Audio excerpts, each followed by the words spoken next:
as you were all called into this lovely crypt by the local town to help clear it out, since a recent earthquake had revealed the entrance. A couple of the party members went on ahead. The three of those being Devaxian, Phoenix, and Nestri. Though you were not alone in your group, there are 5 of you total, and you're all either vaguely or fairly familiar with each other. You know me, I love player agency. Maybe you're friends since you were kiddos. Maybe you're just mercenaries who've worked together a little bit. Maybe you've only recently come to town and started hanging out, but regardless, we've also got Ulog. Oh, and ASD, because the system did not change the name over for your token. And our new player joining us, who is going to be running Deacon. And I'll just get your token redone here. So you're going to be popped off the map for a quick second, and there we go. Now it'll say Deacon. The other quick change I have to make. I have a few extra pieces. If you roll over a token, you'll see their stats, their name, their health. And as soon as I fix Deacon, we'll get them for your character as well. That way you also get an idea of the health as well. There we are. Now I'm going to unpause the game so you have a certain freedom of degree of motion with your token. Feel free to move them around. You've got full 3D vision, which is real fun. You'll also have your area you can see limited by your character's line of sight. You'll see it illuminate as you go. And so long as you're not running this thing on like a fairly weak setup overall, it'll usually run good. If you do have some issues and it's not running very well, I can turn off some of the extra effects, like the rats running across the screen or the fog.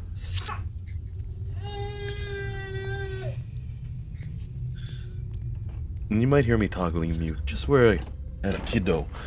Might be getting slightly fussy in the background there. But as for our players coming in, for the most part, you would hear sound in a distance of your allies. You'd be following behind their tracks, which is just a generic entry, along with a rope set across a singular path. A few open doors along the way, but following walls with lit torches would soon bring you to your present location. You'd be turning the corner only moments after they've opened the door. I know you might be saying, well, maybe we explored some of the other directions or anything, but, you know, this way we're pulling the team together. A little Deus Ex for one of the few times. The other party members would be hearing footsteps coming, might be getting a little paranoid at the moment. Maybe you hid back behind walls or something, but outside of that, it has actually been a silent trip. There's been no combative encounters thus far. Sure, an old trap or two and a rather creepy couple rooms, but in this next chamber, as the door opens, you would see Devaxian stepping forward first. I'm giving this as a general description for our new player. Now, I can describe your characters, or if you'd like, you can do a quick redescription yourselves. I'll describe my character. All right, Jillian, you're up first, as Nestri is also stepping into this room. Yeah, so Nestri is a kind of an awkward looking person. She's half dwarf, half elf. So she's got like her torso's like her mom was the dwarf, so she's got her mom's torso, so she's a bit bulky in the middle, but then she's got these long gangly arms. And kind of dwarven features around her face. She's got reddish brown hair and is about like 5 feet tall. And yeah, just kind of curious and inquisitive and a bit awkward.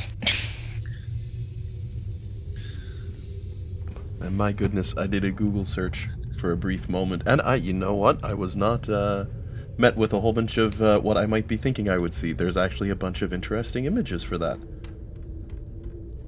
Some people lean into it, but I found one and she's got a chin beard, and I just said, oh no, that's don't do that to the dwarf side of the elf, that's just mean.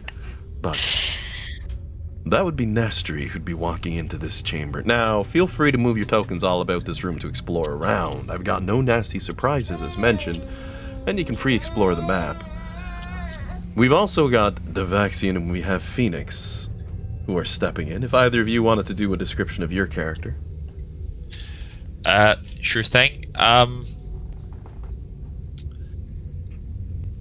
Devaxian is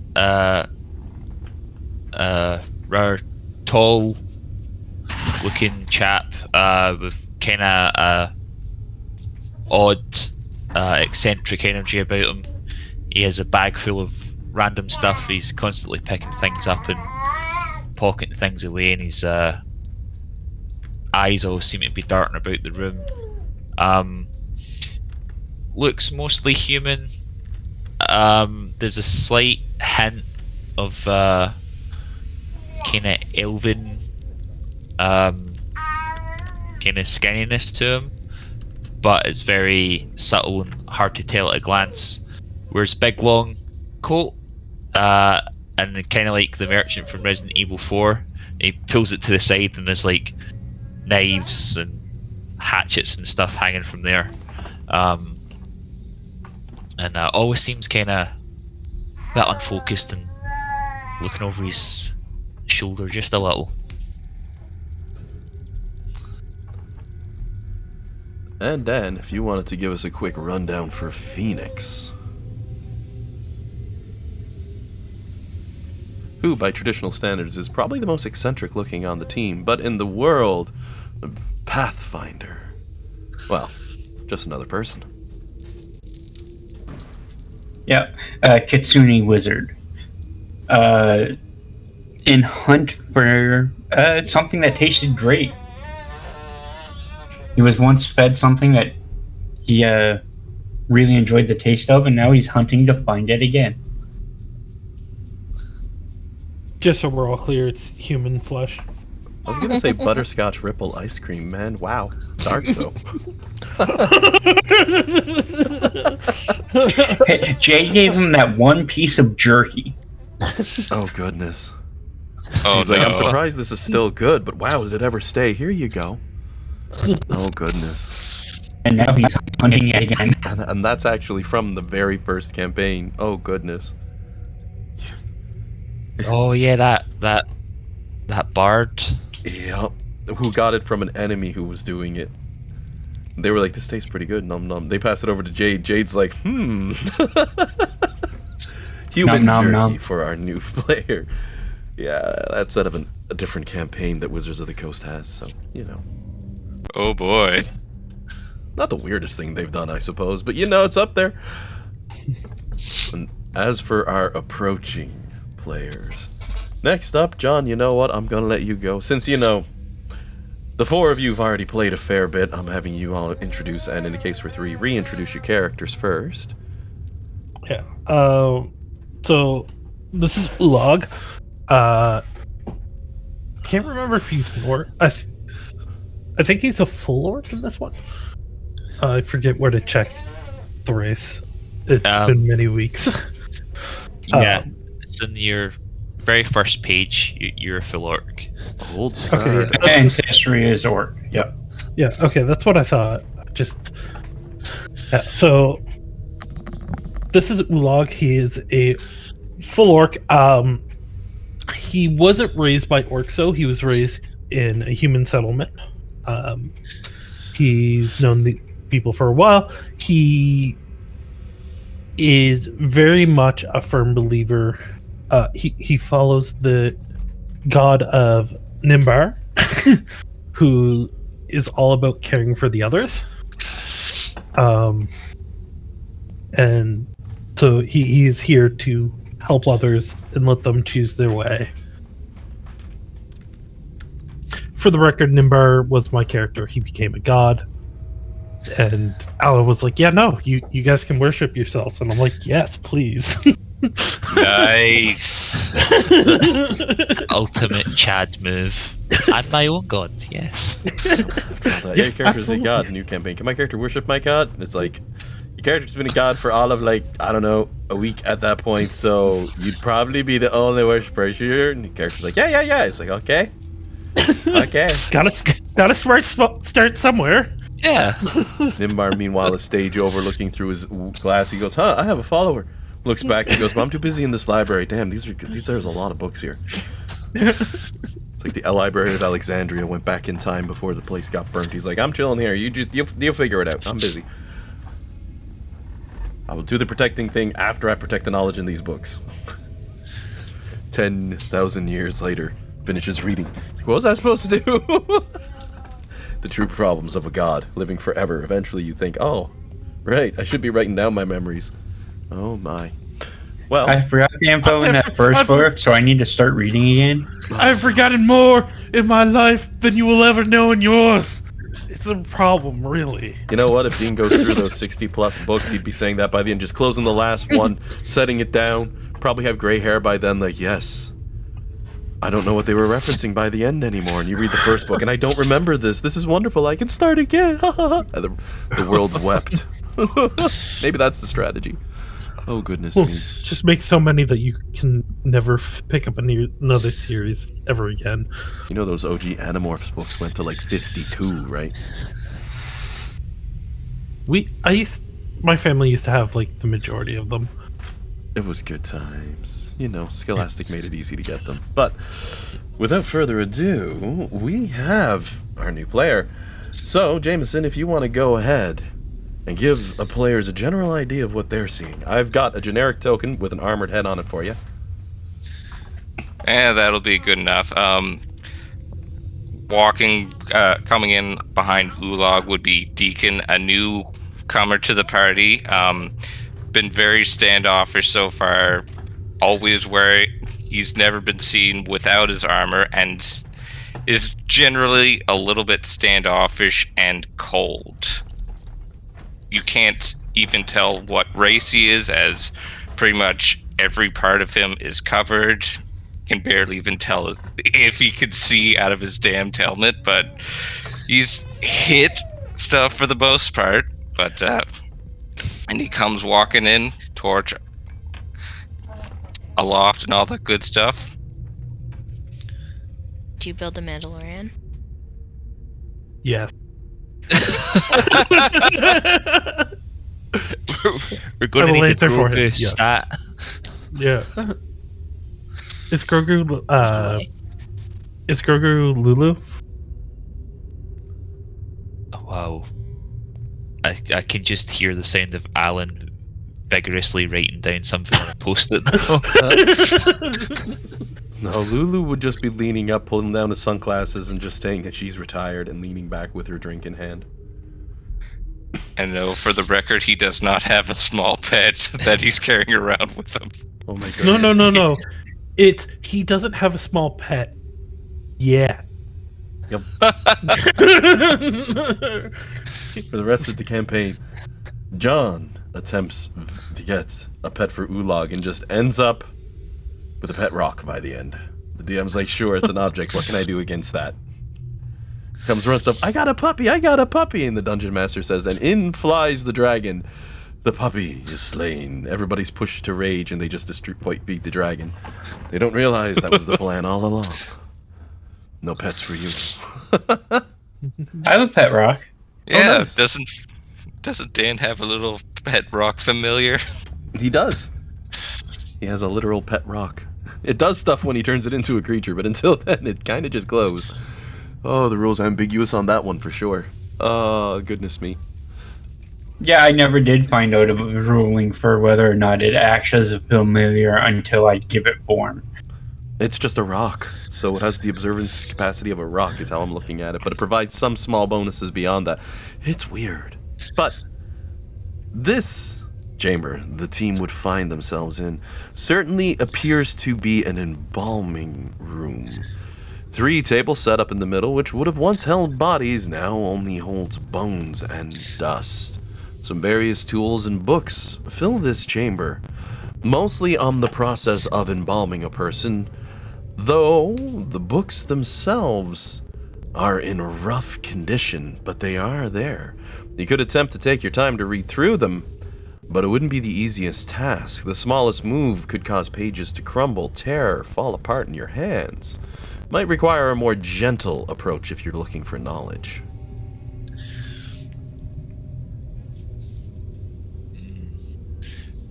Yeah, Devaxian rushed over to the first book he could find and was like reading the open pages. If I remember correctly, our best bet last time was to try using Phoenix's mage hand.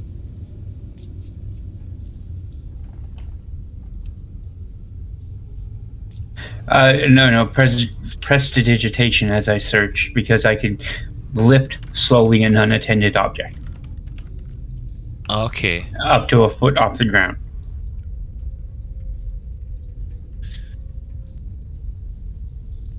Yeah, so I guess we could try that again to see if Phoenix can uncover any more.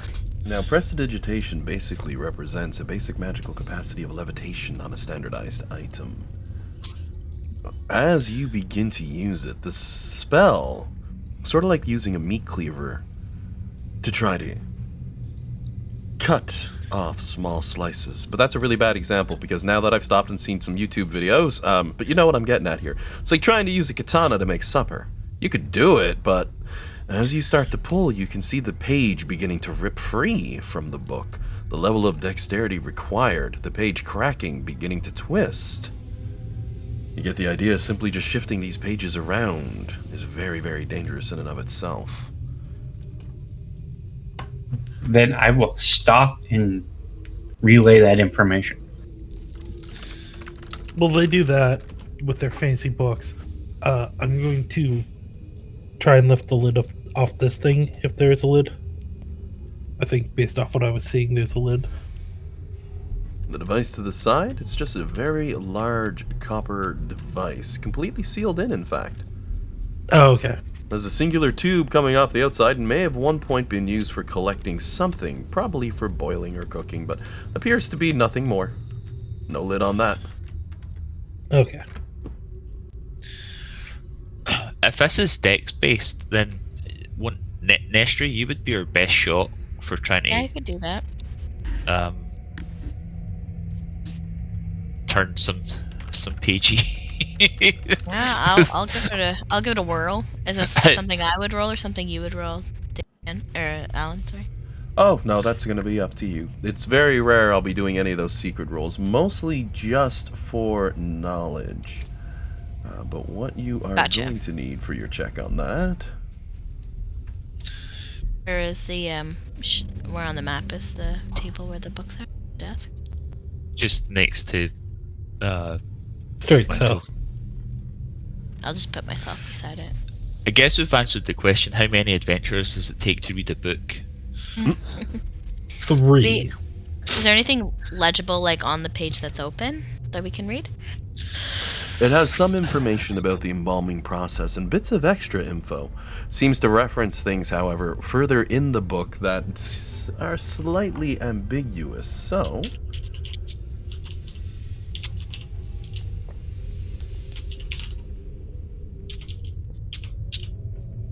I'm just taking a peek through here on the skill table, because if it was D&D, I'd know exactly what I'm saying. But unfortunately, I accidentally closed my documents here. There we go, let me get this back open. Because each skill has its own different levels depending on if trained or etc.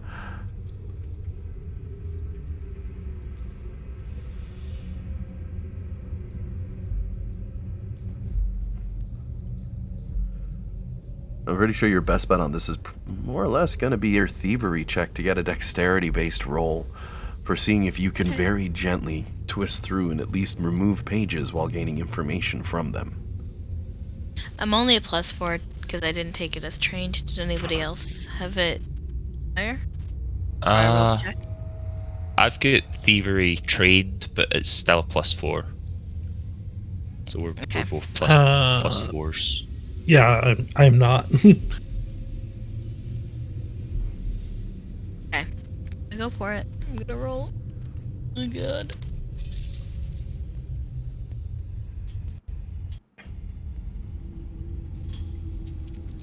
That's not great. But could be worse. Could be worse.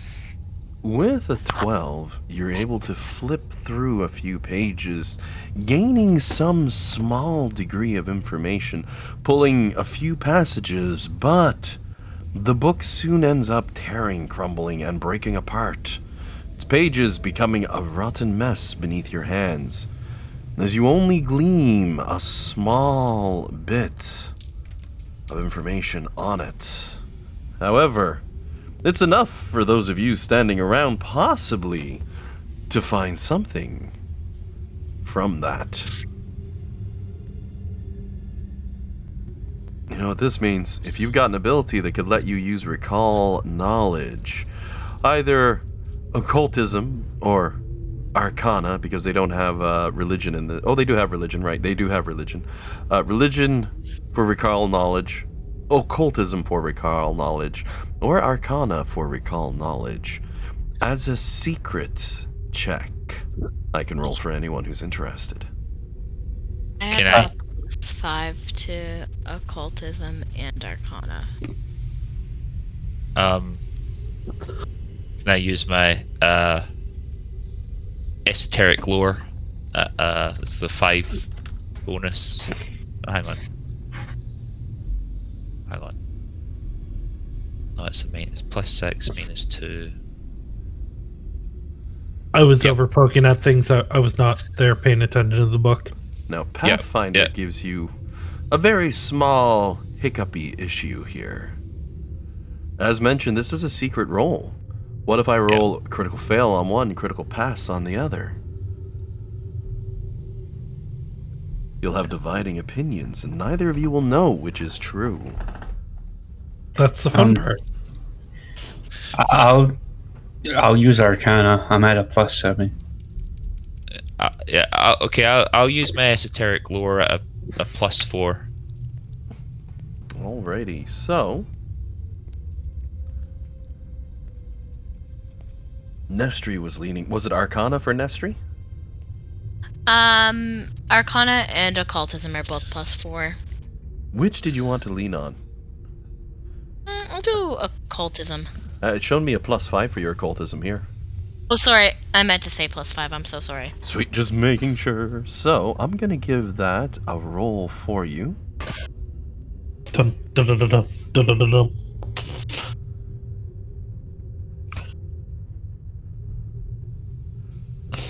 And we're also getting a roll for Dean's character. And this is a +5 to this roll, is it? No, sorry, Is it it's a +6? plus.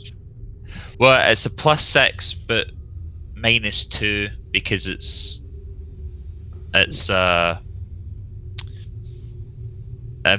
diverse lore feat that lets me use my class bonus at a -2 to make a knowledge check on any subject.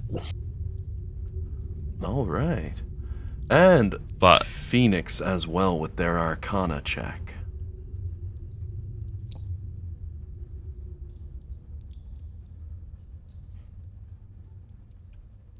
Oh my goodness. So, as you're flipping through the book,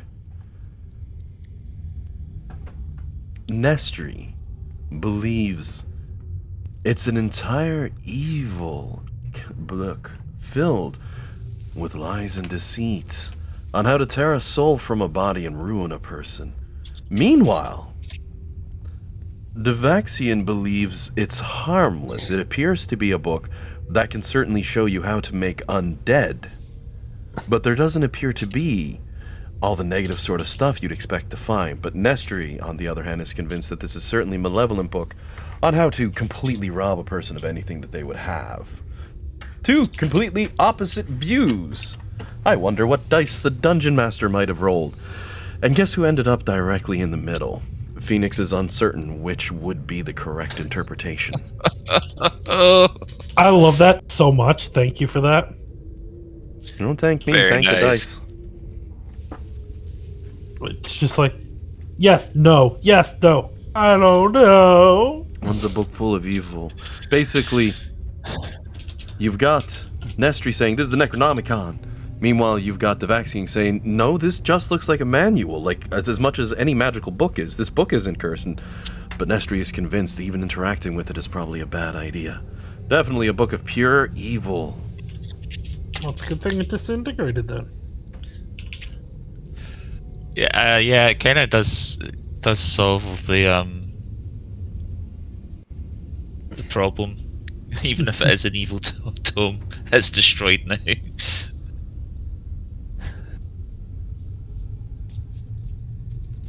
And beyond that, a generic search of this room would bring up very few surprises. You'd be noticing that it's the general stuff you'd be expecting.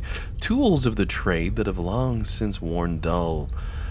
Used for the embalming process. Though the table to the north in this room, with its strange designs, after reading through the book in the south, you'd have an idea that that was some form of an alchemist's table, would have been used to prepare some of the more dastardly designs that would have been used for whatever was in that book.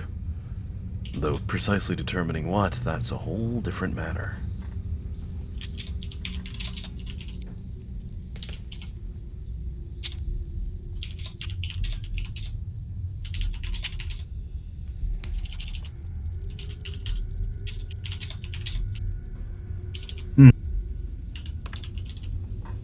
So beyond this, Alright, you do have a couple generic paths. There's a door up here at the end of the hallway, of course. A door straight across the wall here. Paths that have already been discovered to the bottom left.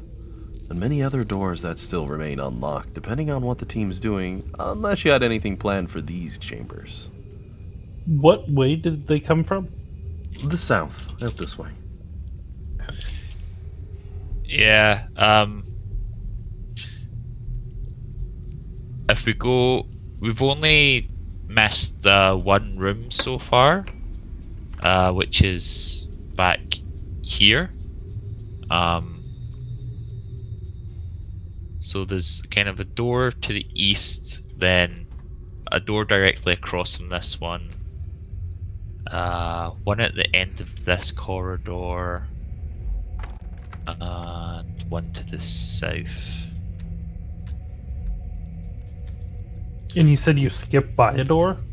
Well, kind of, not really skipped, just kind of took a different turn and ended up here. But yeah, it's back, I'll draw a line from your token. Back here. Okay. So what way are you guys thinking? The three who've been through the... Before we leave this room, can I use alchemic lore to look at the alchemy table to see if I can figure anything out further? A lore check directly on there, which gives you a +5, right? Or +7, right? 7. Let me go ahead and give you a secret roll for that one. You scan over the table. Looking it over, it does appear to contain the necessary component and utilization points that you would expect for a table that would be used for turning a person to the undead. It is not, however, one that would have seen any sacrifice by design. This one just takes reagents. You'd mix a whole bunch of negative things, certainly, but it's just an alchemical table that would be responsible for shifting a person to the undead variety. Well, you see, he's not dead. He's just mostly dead.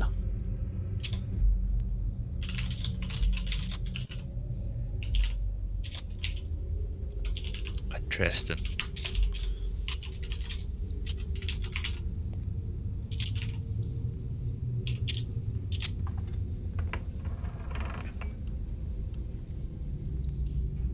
I'm desperately trying to remember how to create an item, because I'm going to add into my esoteric lore bag scraps of an undead creation manual.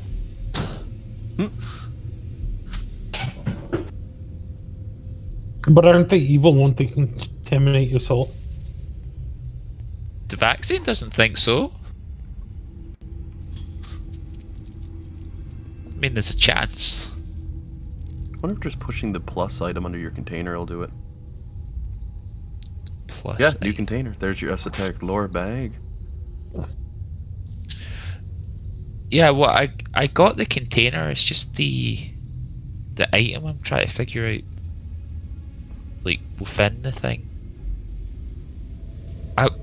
I've done it at least 6 times so far, but I just cannot remember.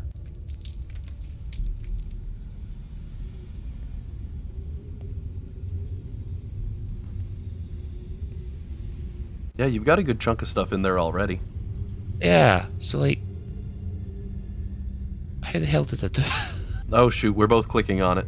Alright, okay. Like, why did it close after I opened it and it happened a second time? I'm like, we're both looking at his character sheet. Let me open it. There we go. I'm being an idiot, I think. Oh no, wait. Oh, I think I need to plus next to a new piece of equipment, then drag that down, I think. Yes. Yeah. Bit of an extra step, but it works. Yep.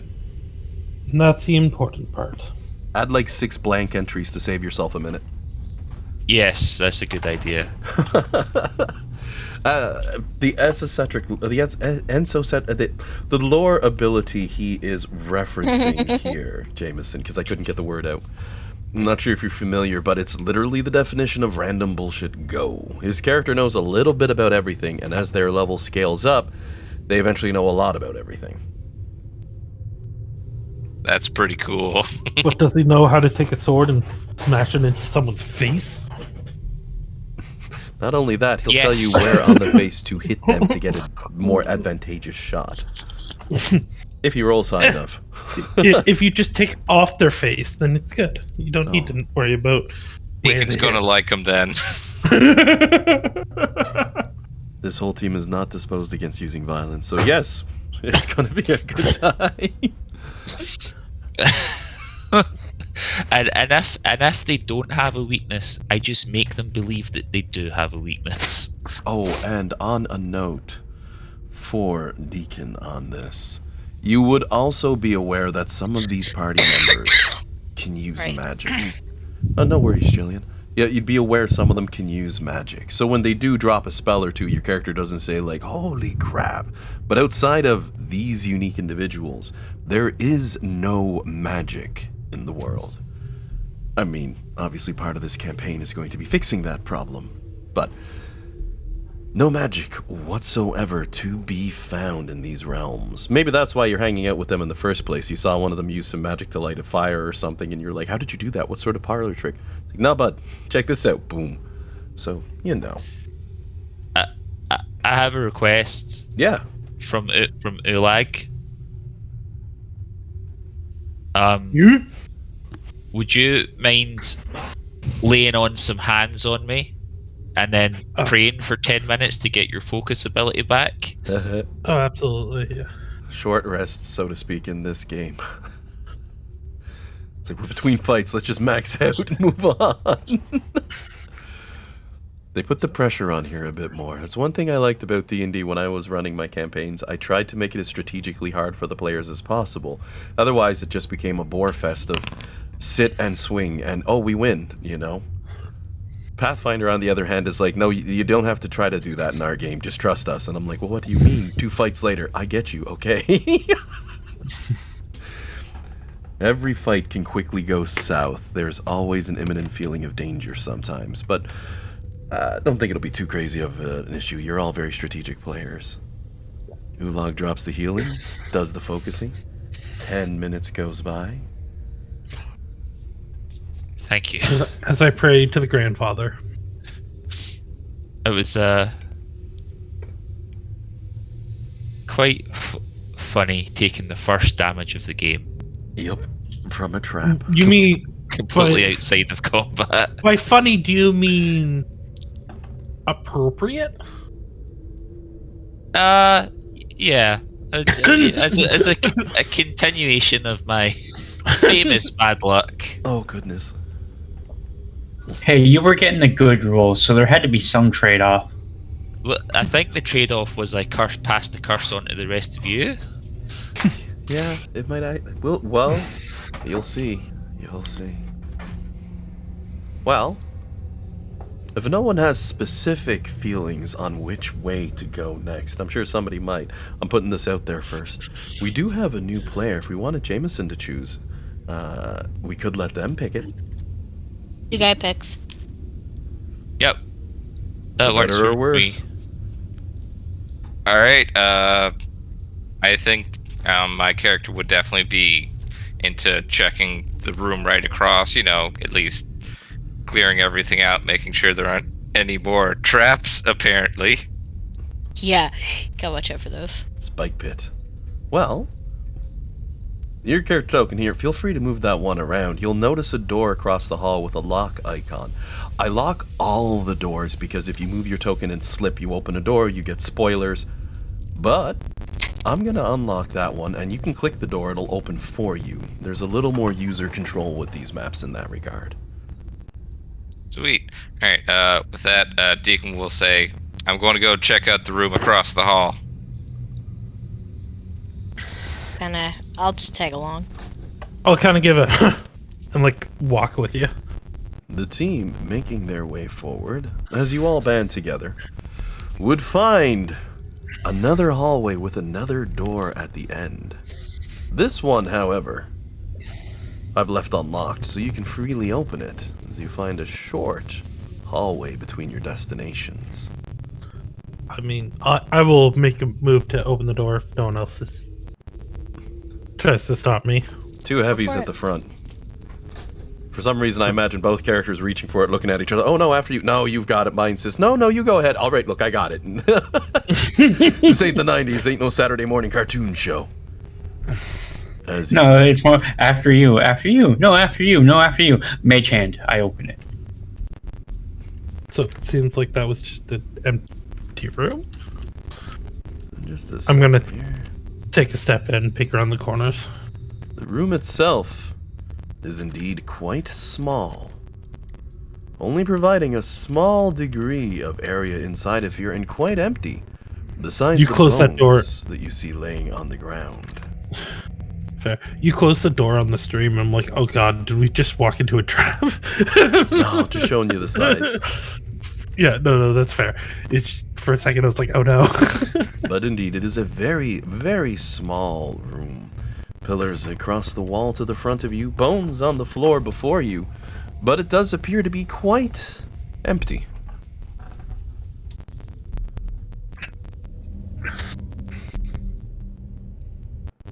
Guys, I got nothing.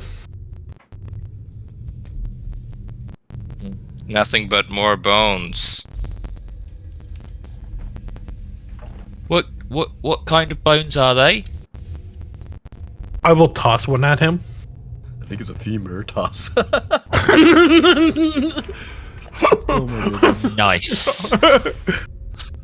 That type of bone. I'm not trained in Fortunately, medicine. I don't know. I just toss them.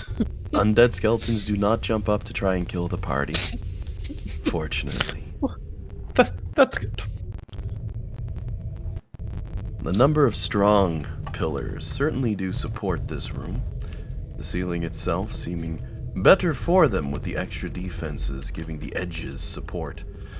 Because even though the ceiling's open on the 3D draft, I forget that, not so much in this one. It's sealed, so you know, a little bit of support here and there, but an empty chamber all in all beyond that. Just to confirm, these are like Torchlights, they ignite as you approach them and remain Okay. lit with a glowing flame, which might come as a surprise because auto lights aren't Yeah, man. really a thing. no.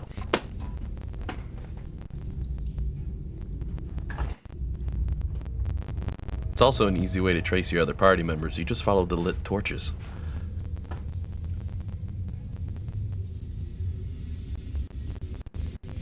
All right. Well, nothing in there. I'm gonna head back. As the team makes their way back out. Well, for our new player, I will also say that room was somewhat uneventful. What do y'all think? Want to give them a chance at another shot? Yeah. Of course. Alright. Uneventful isn't necessarily bad. No. That might This have is been true. They may have been looking for some dice rolls, so we'll see. There is a path to the north that leads to a door in this direction, near where your token is. And to the south, far to the south, are a number of doors, rooms, and a hallway that splits in either direction, east and west.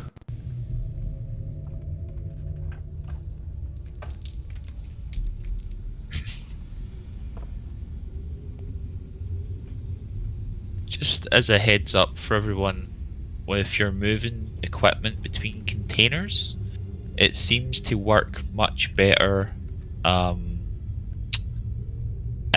when it's not a pop-out character sheet. It seems to be better when it's the window within the VTT page. I'm not sure why it would be like that. Simple restrictions. Makes sense, though. Very straightforward.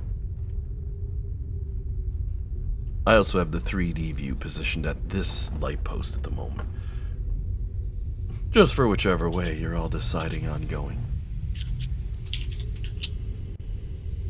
That skull door doesn't look ominous at all. Which one? John, meanwhile, is like, I've been through this, no problem. Pfft, which door? They're all skull doors, I'm good. I mean, I can't disintegrate the doors this time. Yeah. Give long time. If I get the power to disintegrate doors, I'm going to be impressed. Oh, dude, it's not going to be that hard. Just swing an attack roll and say you disintegrated it after it's gone. No. That's break a door down, not just say goodbye. I'm not sure about that. If you completely obliterate it with more than double its health and damage in a single shot, I might say it ceases to exist. Oh, but oh my. We're gonna see that from you, melees. You're not the only one with the purebred fighter right behind you. Oh my goodness, it's gonna be a rough front line for a little while. The party had some utility. The players who have joined, they're like, yeah, we got the armor. Good luck hitting us. Fortunately, the action economy makes it a little more straightforward to attack and hit things. Oh, just a heads up for Jameson. I know you're more familiar with D&D 5e. You can't break up your movement like in 5e. You know, you can like usually attack, then move and attack again. It's a full action, a stride action to move. So if you want to like move, attack, then move again, that would use up all three of your actions. Oh yeah, I heard about that. Cool. Forces some strategy. No, that's seems to be a common like sticking point for some people moving over systems. They're like, what do you mean? But that's cool, yeah. That's why I took sudden charge. Very interesting feat, because like it's pretty much 3 actions for the price of 2. Oh yeah, sun charge. I vaguely remember what that is. Yeah, that's cool. Stride twice. Nice. You can't reach me, I'm all the way over here. Huh. What? Goodbye. Where you going? I'm going over here. I love it. Quick movements. We're getting back to the days of the tabaxi. Goodness. Though, imagine Jade's speed. I swear to God, some rounds, if he just ended up in the same square he started and it looked like he didn't move. We're going to get back to that, aren't we? The high speeds. Alrighty, so, Jameson, which door do you want to take for the next path the party will follow? I'll go to the door up to the north there. Continue on forward, I suppose. Well, I'll give it an unlock. You can all feel free to move those tokens forward. Jillian, what I'll do for yours... Just 1 second, Dean, stop moving. Because I know your input can sometimes be a little bit on the finicky side. Tell you what. Yeah, no, I'm doing fine. I'm just, I usually just, unless we get into like combat, I don't really look at the map too much. I know I should, but... Oh, and sometimes you get some doodling done and stuff like that. It's Yeah. why I give the extra description with voice. I've set your token to follow 5 feet behind the Vaxi, and so Dean, you're in charge of both of them. Makes my life easier. The trap guy? Poor Nestry. Well, I've unlocked the door at the end of this hallway. You can feel free to proceed forward into the next room if you'd like. Just watch out for pit traps. No, you seem to be fine. Never mind. As you step into the next chamber, you're greeted with a very, very large chamber. Bones litter the entire floor about this zone, and a large, deep hole in the middle, some 10 foot across, lies sealed with an old worn gate atop of it. Staring down, if any of you were so brave, would lead to quite the distance and quite a hollow echo. While the cold wind rushes up from beneath, and stone pillars line the north and south of this room, providing support to this old structure. Well, I mean, the thing that strikes me about that big grate there is, was it keeping something in or out? Probably used as a drain. You could take a I don't know closer why, look but at this it. just screams boss room to me. Oh my goodness. I don't know about boss room, but definitely a fight. your Dark Souls is showing. Oh look, a big rectangular hallway. Why has the music changed? Why is the lyrics in Latin? That's it. Yeah. Oh god, Yeah, don't give me a it's like- panic attack. Dominus. Well, I mean, it's not like you walk into the room and all hell breaks loose and you see good things happening. The only downside is I don't have the boss bar mod switched on for this one. Otherwise, I would have put a boss bar across the top when someone walked across and they'd be like, oh hell, it is Dark Souls! Unfortunately for Nestry, she's following me, the vaccine will be looking down the pit. Because he can't help himself. I would be too. It's latched shut, though the hinges and etc. are quite rusty with age and probably would come loose with a good few whacks, but it is locked. At a glance, however, its craftsmanship shows you could probably move it open, though old infernal runes circle the edge of it. Does anyone speak Infernal? Now, Anyone read this? infernal Great used with air question, John. quotes here. Oldish runes of standardized style and cool design. Sorry, I Dylan, don't- what did you say? I said great question. Oh, yeah. I'm what you would call a dumb bitch. I only speak common. Because I didn't boost intelligence at all, so I don't have any extra languages. I speak Common and Orcish. Makes sense. I don't know why, but where it's Orc-ish, it makes me feel like he doesn't actually speak Orc. He just speaks close to it. Well, in that case, I speak English-ish. Do you speak Orc-ish? Oh my goodness. Well- Scottish. Unlike the Welsh, you don't speak at all because they're Welsh. Terrible. Terrible, Oh dude. goodness. Oh.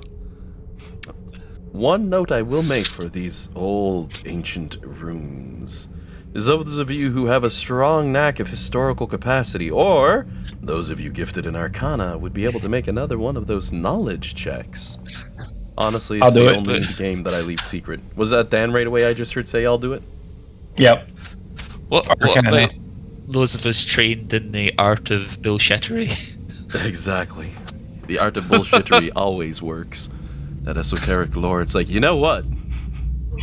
I got a +4. What's the worst that can happen? Oh yeah, that's the infernal rune for flushable wipes. So I don't know what we do with that information, guys. I lean over. Everyone look away for a minute. Oh my goodness. Sorry, when I say lean over, I mean like stick my ass over it. Pump Dungeon squat. Master just leans in and says, no.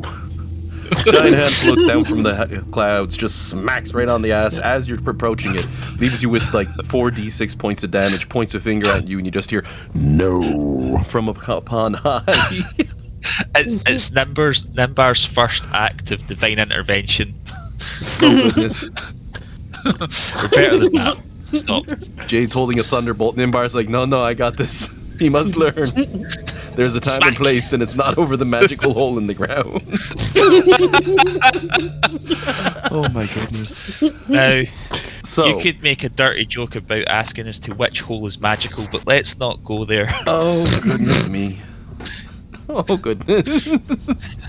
Well, there's one way to find out. Detect magic. With your Arcana. My ass starts glowing. Look, we're not the TSA here. Let's just. I'm sorry. I delayed that unnecessarily. Sorry, Reminded of but that- these jokes have gotten really shitty. I'm reminded of that Oh, episode boy. of South Park, the toilet episode, where they're like, "All right, we gotta check your butthole." Click, click with the light. Yeah, detect magic. That. So this hole in the ground with a grate on top of it. Because I can only make so many poop jokes. You both come to an agreement, glancing it over. It is for defensive purposes. The rooms themselves would have, at some point in time, created a barrier that worked in tandem with the metal lid, which would have prevented anything from coming through in one of the two directions. You're not sure which. Either it would prevent things from falling in or prevent things from coming out. But the runes themselves are old, worn, and broken, and no longer have any magical function to them, and some have faded away in time, so it's hard to discern exactly what it would have done, but something to that effect.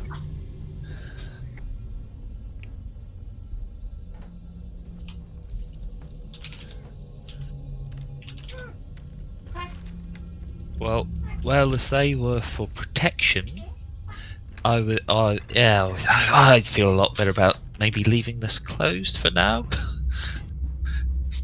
Big bit of metal is better than nothing, right? At least we'd hear if something busts through it. Very true. Yes. And I'm just gonna quick do a reboot on the world itself. This will give us Oh no! Dusty's back! Oh my goodness. You know it's gonna be trouble. Someone walks up, "My name's Full Dust Stern-Spear." All the players go, "Oh no! That's worst case scenario!" And Or it could I be will stuck be in cave war, or- confused. Our new player's like, who? The other team's like, you really don't want to know. The can't use friendliest streaky guy boy, comes he's up, retired. friendliest person comes up, "Oh yeah, no, I'm Dusty Fulbert." Everyone else panics, and the new guy's like, "This guy's great. What are you talking about?" Sends out the hand, gives you the firm arm shake. You just get that good feeling off them. Dungeon Master does an amazing job ensuring that their charisma is super high and all that. All the players are on edge except Jameson, who's like, "I really like that NPC. They were great." And the rest of the players are like, "Look here, come here for a second. Listen." No, I feel like I'd go along with it. Just, confused, screaming meme here. Yup. Oh my goodness, that would be the thing. Now, unfortunately, as mentioned, after that much of a campaign and having the character around for 25, 30 years, he's retired. He won't be showing up as an NPC to provide you info, help, or support, or any of that. If he shows up, it's a one-shot quick moment. You give a salute, and it's like, "That was fun. Thanks, that was good." Like the cross-reference. Same with your other old characters or anything like that. They've had their spotlight, and it's burned out. They all nuked it. I should show the character. God, challenge rating 50. I'll do an export on it and make it available for anyone with Foundry who wants to load it in. But this room with its grate, which is a great room.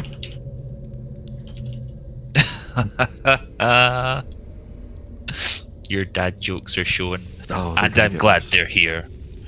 They will only It's get good. worse with time. Double trouble, soon enough. Oh yeah, that's right. What's this now? Is it John? Oh, yes. We'll have two legitimate dads with their terrible dad jokes. Yep, at the same time, both with the very, It'll very, no very longer young. be a faux pas.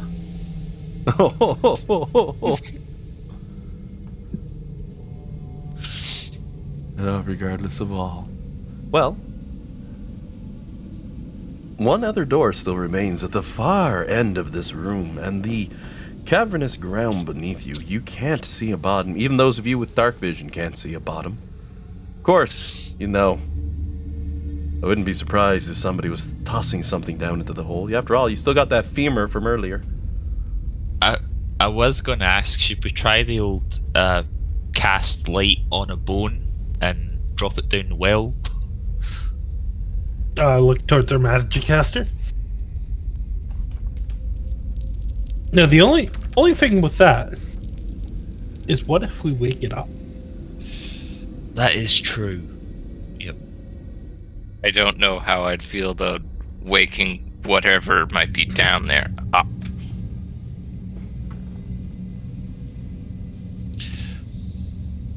Well, given how old this place is and how not working those runes seem to be, surely it would have escaped by now anyway. The other thing, if there's a Did you little not bit of hear light, is going to wake it up. It should be awake already because it was an earthquake that made this place accessible. Okay, so it was an earthquake. Maybe it just slept through that for whatever reason, but a bone hitting its head may wake it up. We don't know.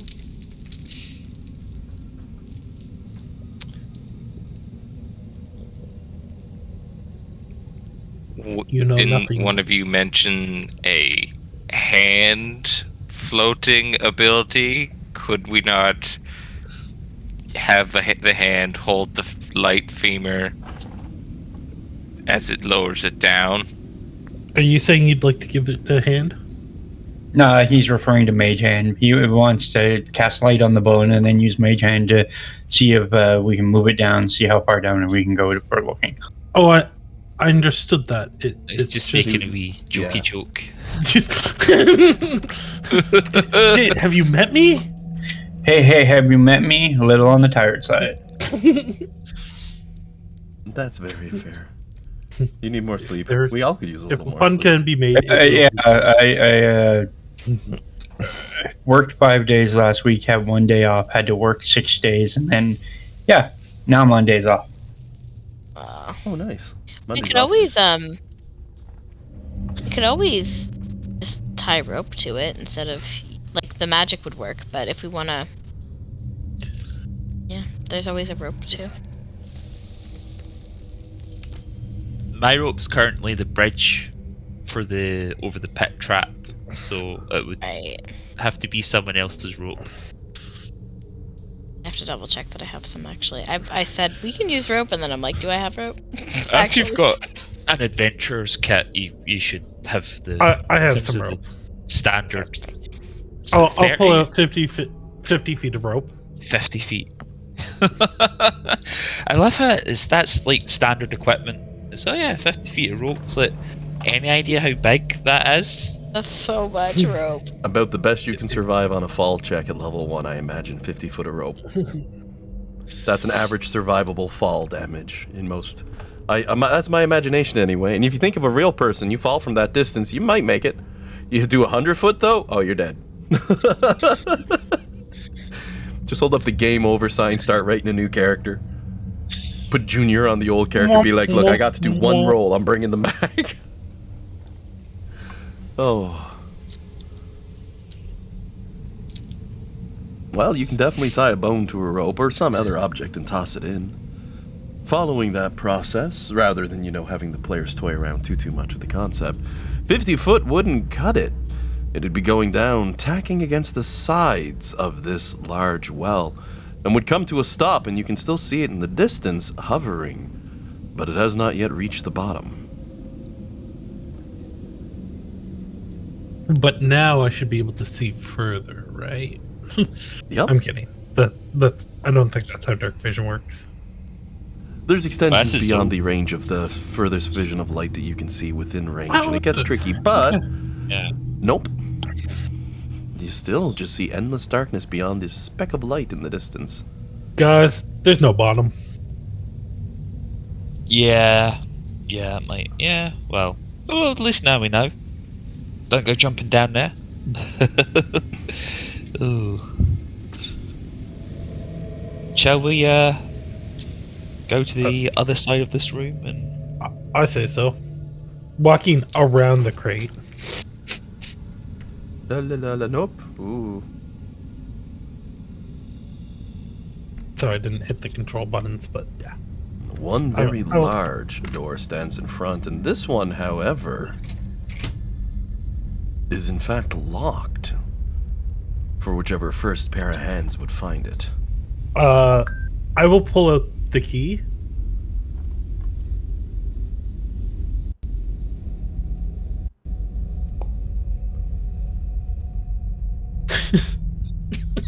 You're making a swing of an attack with your longsword against the door. Yeah. All right. the vaccine's going for his thieves' tools, just dung. This is the key, right? That's all. I mean, it's a kind of key. Did it work? I assume I hit, so let's roll the damage. You can roll a dex save. Okay. Sometimes As you bring your blade reflex down against this incredibly dark black metal door, you feel it reverb against your blade, which doesn't leave a scratch on the surface, but sends you backwards.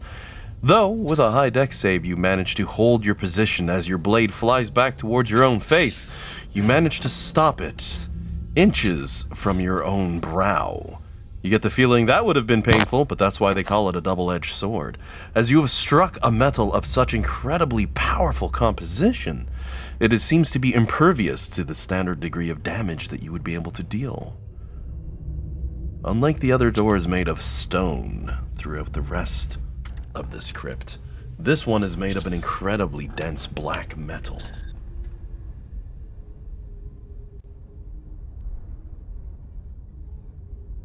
Did you say something, Jillian?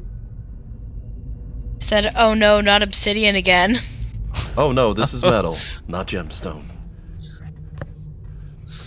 Obsidian, anything made out of obsidian was bad last game. I will say for our new player. Very bad. Oh boy. But this is a metal door. Solid black, very cold to the touch, and didn't even take a scratch from that sword striking it. By the way, you were talking about how the dad jokes are going to get worse. I had to go through and find it, but not the first friend who's made the comment that my dad jokes are going to get bad. He's evolving. It's become very apparent, John. That was good. Oh, actually, Jameson, you do know how to tell if a joke will be a dad joke, right? Well, it becomes apparent. Well, see, most people think that it's when it's really all grown up. Then it really comes into its own. Look, I was cranky enough because my thermostat broke the other day and the heat got locked on high. I was like, do you have any idea how much this throws my dad vibe off? Get this fixed. Oh, yeah, that's the dad alert. Thermostat set too high. Thermostat set too high. Our new player, even Jameson, saying, "Yep, he feels it too." Oh my goodness. Well, you have a locked door before you, fairly heavily sealed and made of solid black metal.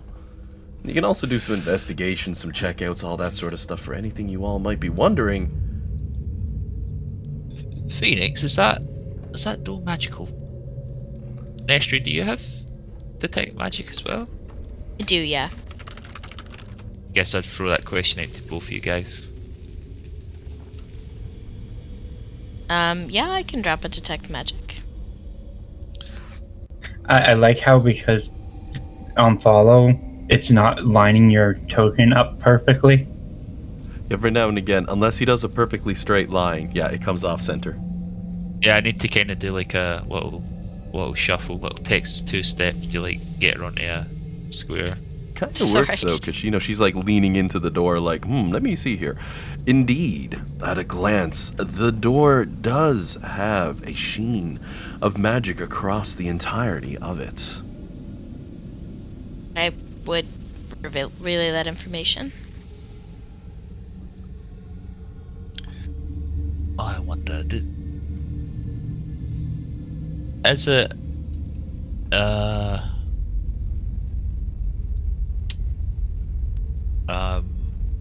is there a visible lock?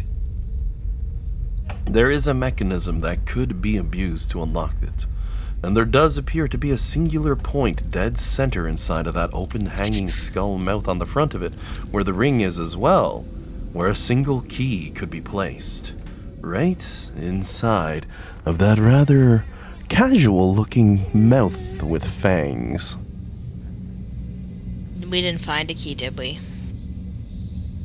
Not yet. We can go back. I'll look around and come back to this. Maybe. Would I be able to look and see if that fanged mouth is a trap? Like if you don't use the key, it's going to slam down on your arm or something. Yeah, that shouldn't be any problem. You can try to determine if there's any paths. Or any traps. I almost said any paths in the trap finder. Any traps in this trap finder trap. Oh my goodness.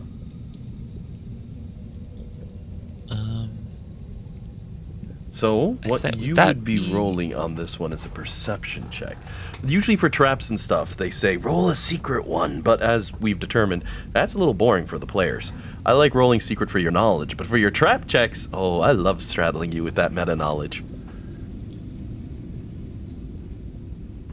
Okay.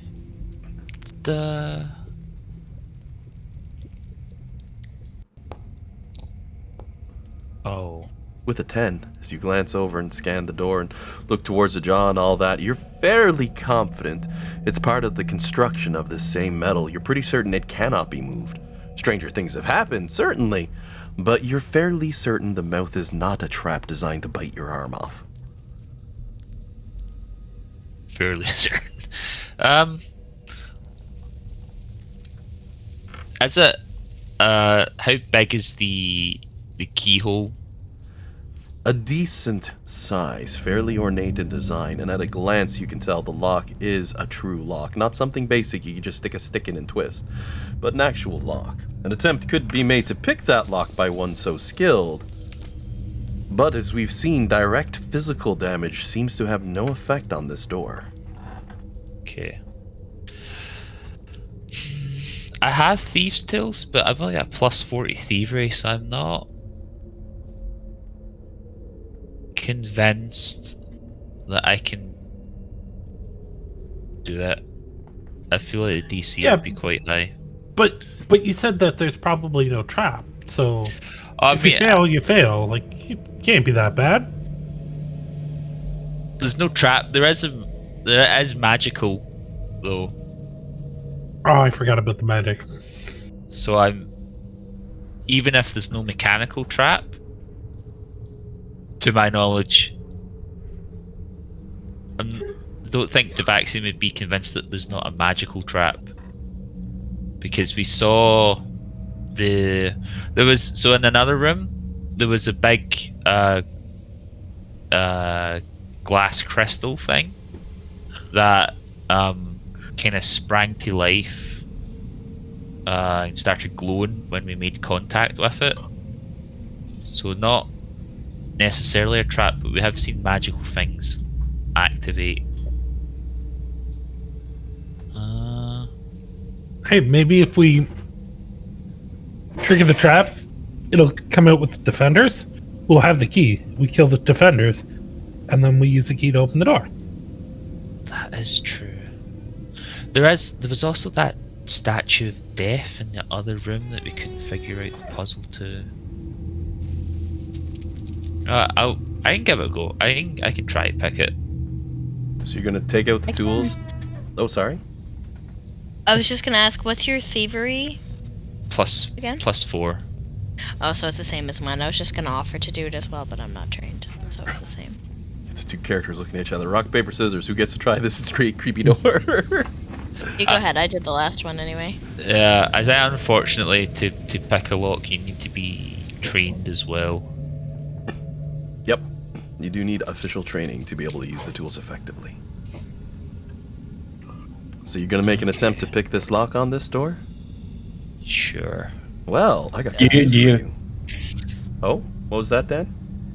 Oh, I was going to ask, do you want to try and poke it with something first? Because we could mage hand poke it to see if something happens. That sounds like I a wouldn't great even- idea. Given how free it is to mage hand, your characters could have already been doing this too as well. Yeah. Holding up a bone, poking it in, trying to get the keyhole. You're like, no, it's not responding. Good luck to you. You know what I mean? Yeah. Well, as your character makes their way in, leans in towards the door, indeed, this is some of the most incredible metal you've ever felt underneath your fingertips. In fact, if anyone's curious, you can try to identify the metal. That's going to be a lore check, mind you, but bringing up those tools, going towards the keyhole, tossing them in as Addison saying, don't do it, it's a trap, don't do it. And she just said, yeah, behind me. You come to realize that, yes, indeed, this lock was connected to some form of a trap mechanism, but like many other things, the years have not been kind. Though the solid metal of this door itself appears to be incredible sturdy stuff, the mechanics inside, not so much. You don't even need to pick this lock. You can easily, I'm going to say, rotate the cylinder, though I don't know if it would be a cylinder-based system, in order to release this lock and casually open the door as if you had the key. All it takes is training in lockpick to be able to do it without any trouble. I just tried to decide if the vaccine would try and make a show of it. No, I don't think he's that proud. It's just- He's not quite at Jade's level yet. Jade, Yeah. the rogue from the last game, who pulled like high 20s, low 30s, high 30s on every lockpick check. 25 to 40-ish, I Yup. think, was the range. So that was very much the norm. Lots of butt kickery. Loved it. I think you would just hear the vaccine just unfurl, go, oh, it's broken, as he rotates the cylinder. Then you popping that door open. Clearly, Yeah. I broke it, guys. I'll give an unlock. And by all means, I- you can feel free to pop this door open to the next Oh. room in sequence. Oh, that's fancy. Right, I can walk through doors with this one. I just looked it up. The lowest he can do is a 32. See? Very old. Okay, Oh, that we was gotta- when you became Oh. a god, to be fair. We got our stuff back. Hang on. Oh, goodness. This next chamber opens up into what would appear to be a cathedral of sorts. Cold stone benches lie in this once mighty chapel. And at the very end of it, you can see a throne made entirely of bone, spiked edges jutting out from it, sitting across this area like some great altar. An altar or a chair? Like some great altar. Using alliteration here, John. Sorry, I was just kind of saying it because, like, looking at it, it looks like a chair Indeed, a in throne. the three. Oh, okay. Covered in bone, in fact, with a skull still resting atop. I'm gonna sit in the chair. I don't know. I'm gonna start heading towards the chair. Maybe that's not such a. Okay, he's gone. Well, I mean, if you actively try to stop me, I will stop. But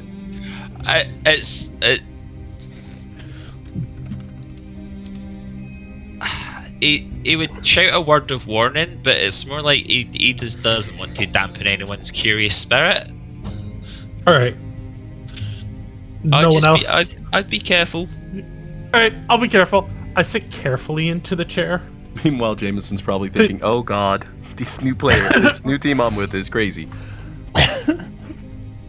Charging. Yeah, straight in. Deacon's already weapon drawn, looking around.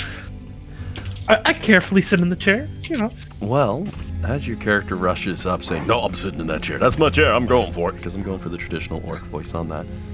Yep. As you make it, as your feet come down and tramp upon the very edge of that throne, as you are getting ready to jump up and into it, a small burst of green energy comes forth as your foot hits the stone, steps before it, and you see that same energy beginning to twist and turn around the throne before yourself. The God. bones rumbling, rattling, and clattering as the torches in the very room, their light shifts to a darker purple.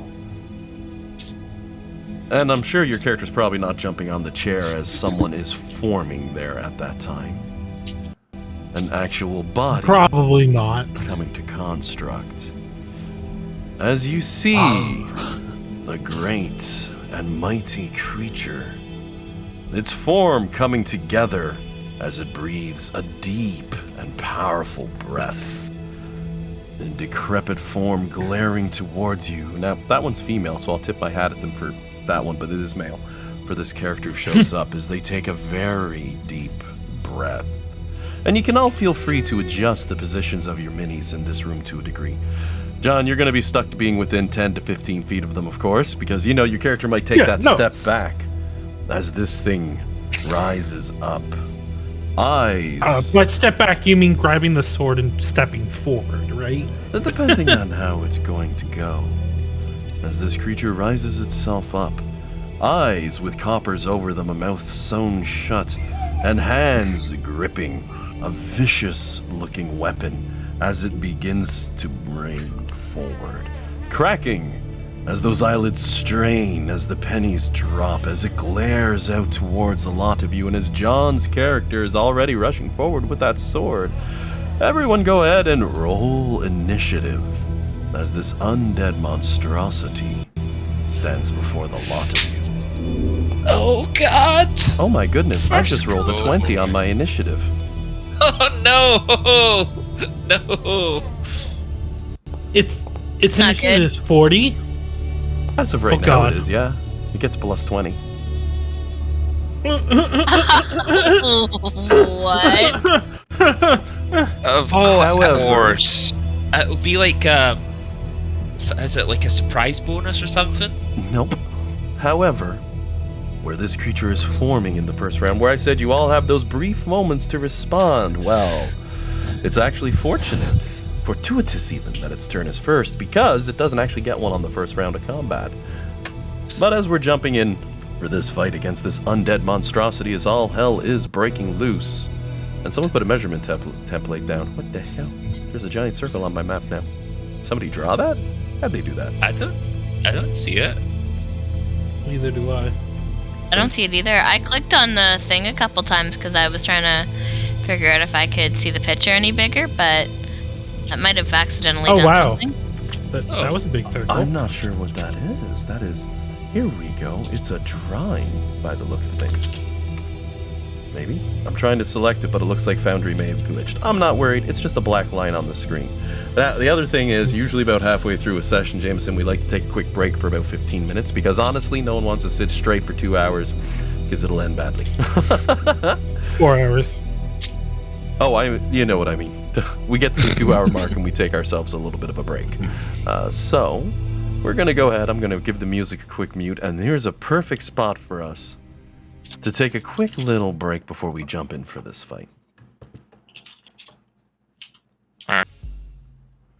And as we skip back in, as this fight starts up, as an undead monster begins to rise at the front. Ulog's charging straight in, weapon drawn, screaming as we start with Nestri's turn, watching her ally charge this undead monstrosity. Okay. I'm going to shoot it with an arrow. All right. Is it under any cover or anything like that?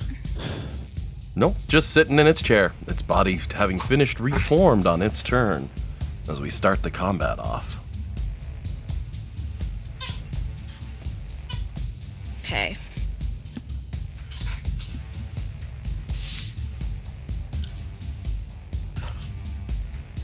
Okay. I'm gonna cast, I'm gonna try casting a spell that I know. Is it a good one? It sure is. And I know it too.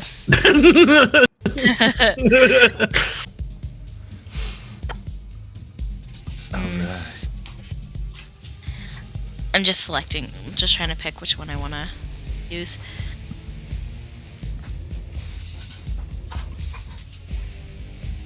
Just, I'll cast Gouging Claw into it. So that should be, it'll be 2d6 if it hits. Is it an see attack if roll it for hits. Gouging Claw? Well, I'm using Spell Strike, so it'll go into my bow, like it'll go into my arrow. Gotcha. Yeah, so it'll take 2 of my actions to do so. It's all very much new for me, so you're going to get generic questions all the time on your abilities as we're starting out here. Oh my gosh. A 19. no. As that Okay. one soars through the air with an incredible strike, one that you think, oh, that's a good shot. It sledgehammers into the pauldron on their shoulder and sputters out, leaving no sign of damage on this monstrosity before you. You know what? It does count do as have a boss a bar. magical strike. Yep. It does not pierce their incredible armor. Oh dear. Well, we can't fight a lich at level 1, you guys. We're in danger. I'll kind of put my hands up, be like, whoa, okay. Didn't know you were one of those guys. Want to talk? Sparks off as the blasts against their shoulder blade. Anything else for Nestri's turn? You still got a couple of actions left. No. I could move, but that's about it. I can't really. I'll step back a little bit. The Vaxian's turn is up next. I'll shift forward in initiative order. I'll start by doing a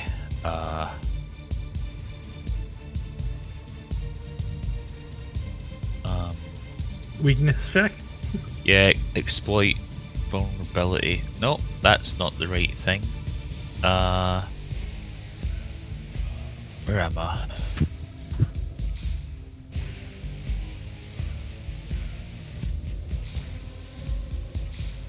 No, is that right? Hang on. Just try to figure out what I roll.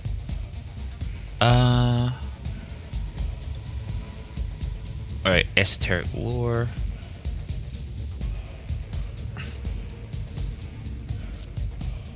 Which is this tab. Right. Okay.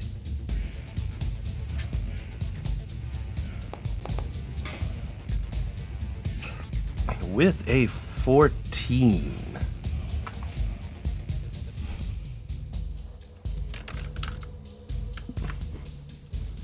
And what's it have to be a critical fail? You have to fail by 10 or 20 or more? To be a critical failure, you need to fail by 10 or more. That's what it is. Alrighty. So, you have produced a critical failure. You're trying to figure out, you've never seen anything like this in your life, and you are flat-footed as you're rummaging through your esoterica on this creature. You've never seen quite anything so boisterous and powerful as this. They actually give me a DC for the recall knowledge on this one.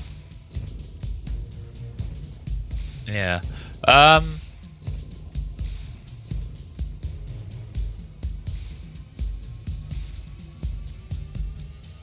Let's see. I mean, you know it's undead. I'll give you that much. Yeah. I'm gonna. Let's see, what would that do? Right, I'm gonna stride.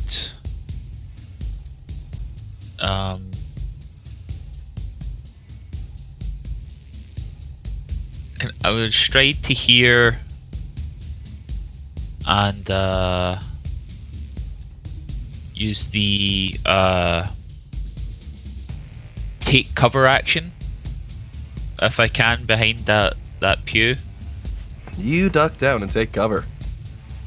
So that gives me a +4 circumstance bonus to AC. Hang on. Wait, this would be standard cover, so that's +2. Right, it's not greater. Right.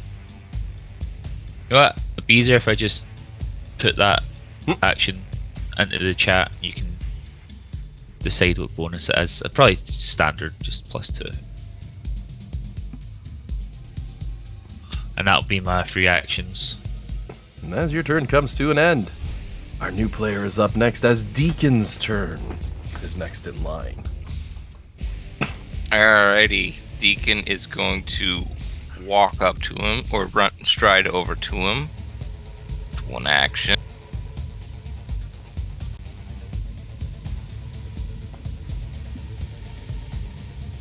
And I'm gonna give him a strike with my bastard sword. All right, you charge in with your fellow ally and make a swing with the blade.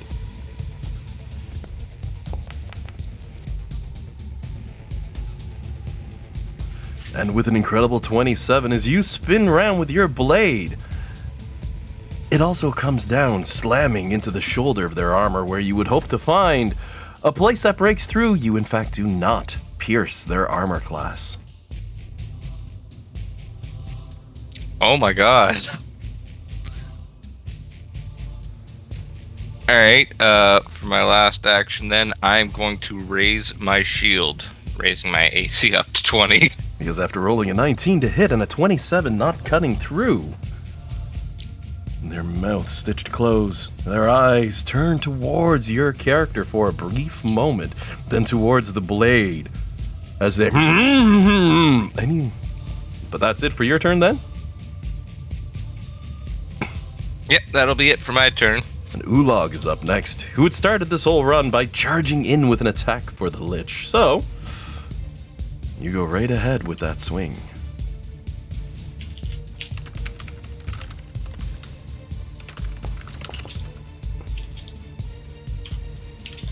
With a 10, your longsword comes down on the opposite shoulder. And is in fact a miss. Your second swing, which would be, you'd get a minus to that, mind you. Because unless you got something that lets you take a second swing as a freebie. Each attack after the first one starts suffering for each one of the movements. So, Oh, sorry, I was muted. Yeah, I don't. Yeah. There's an MAP, I think. Yeah. Oh, okay. No, for next time. every time you take an attack action after the first attack, you get -5 and then -10 to the second and thirds. But a 10 and a 15 are both going to be misses as you strike out at the Lich with your longsword. Attacks reverberating, bouncing off of their armors. This enemy is beginning to slowly stand up. My last action will be to raise up my shield.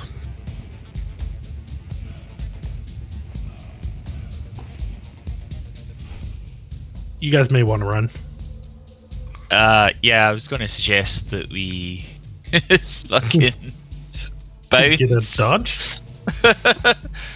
Run! Phoenix's turn next, as you seem to have woken up something incredibly powerful in this horrifying place.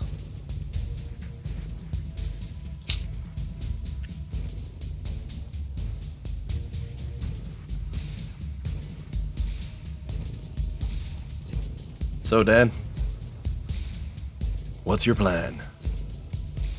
Yeah, trying to figure this out.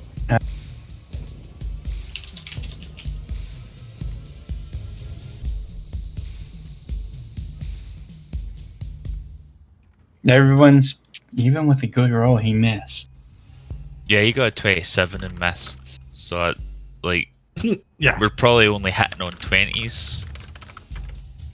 realistically, this We I shouldn't run. have wasted my time attacking. Should have ran. But I'm too stubborn. So are we going to try and run or are we going to try and fight? I don't. I think we got to run.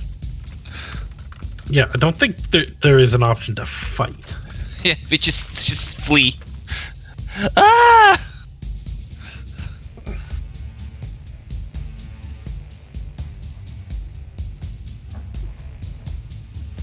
Oh, what the hell happened there? Some days Yeah. I say that often using Foundry. My entire browser just kind of flashed grey, and now I can't see the map. I'll need to do a quick F5. So your browser's flashing before your eyes? It's much like the vaccine's life. No.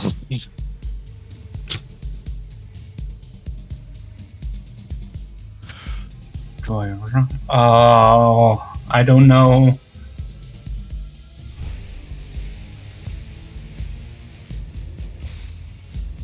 Flee! I might beyond any of you. flee, you fools. I might regret this later. I use all 3 actions to cast Magic Missile. I can't tell if Addison approves or disapproves. Oh my Sounds goodness. like a big thumbs up to me. As those magic missiles fly and soar through the air, the Lich's eyes flicker wide as they look towards their hand, extending out as they do. And you can probably guess exactly what they're about to do. Counterspell? Shield. They drop Shield, an invisible force appearing in front of them, that the magic missiles strike against and disappear, worn away by the Lich's magic itself. That's right, it has access to Shield cantrip, which can be used as a reaction against magic missile.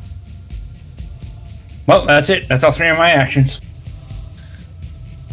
As your character's turn comes to an end, the Lich is up next, who slowly rises up from their chair and casually looks towards Ulog as they throw one hand outward. Actually, hang on. I'm gonna stand corrected on that shield. Their mouth is sewn shut. They can't cast a verbal component spell.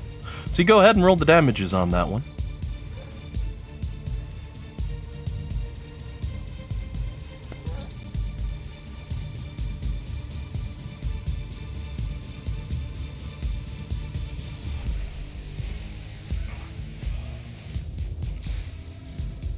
So it doesn't give me the option to roll more dice. Oh, So you I'm have to just going to click roll it damage 3 times. over and over and over. Because by default, it's the same way. It's the 1 dice for all of them. So 3, 4, and 9. All in 9 points of damage to the undead monstrosity standing before you.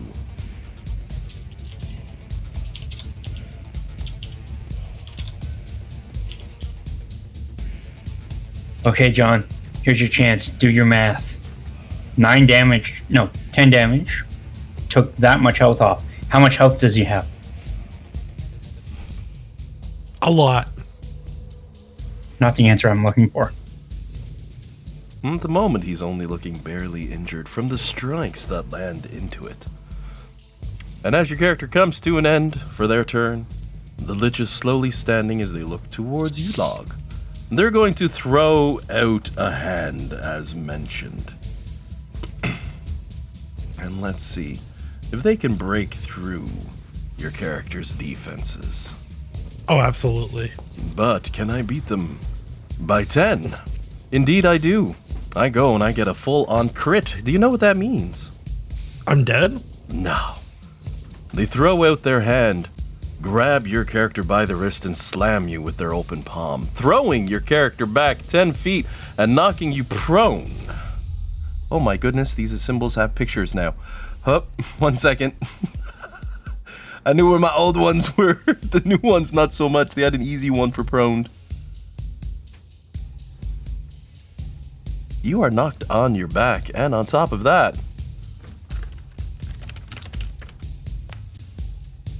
You take 3 points of bludgeoning damage, but worse than that is this enemy was disarming you. They now have your longsword in hand. They casually spin said blade around. Oh. I'm going to use my reaction. Oh? Trigger. The target of your exploit vulnerability would damage you or an ally within 15 feet of you. I forcefully present my amulet to turn away harm. You or target ally within hang on. 15 feet. It was the fall that hurt him, hitting the pavement. That's bludgeoning damage from the fall. So, you know what? I'll allow it, though. It's a cool ability. I'll allow that one. Because Alright. technically he threw him. In future, if someone's falling off a cliff because they got thrown off said cliff, no. But this one, yeah, Right. go ahead. It gains resistance free to the damage, so you would resist free damage. Oh, neat. Very nice.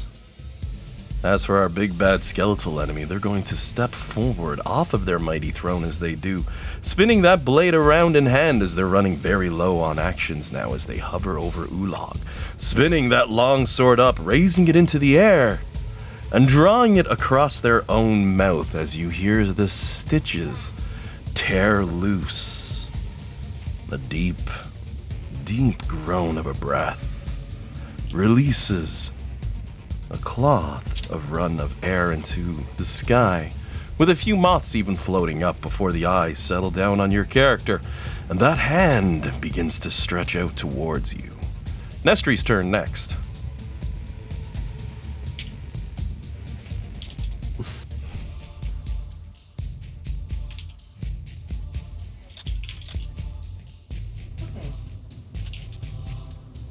Can we run? Like, is that... Yep. Are we not gonna... be the first out the door? Nope. Absolutely not. Getting out of eye range. You can duck back behind an area to hide. You can also make it out that door without too much trouble. Can I go back a little bit further? However much So you movement can't you've see got. You can use all 3 actions to stride. Yep. Yeah, I'll probably do that. I don't know. I don't want to go too far. I'll use 2 actions to stride. Try to get out of its eye line. Run. That's me. The Vaxian's turn up next.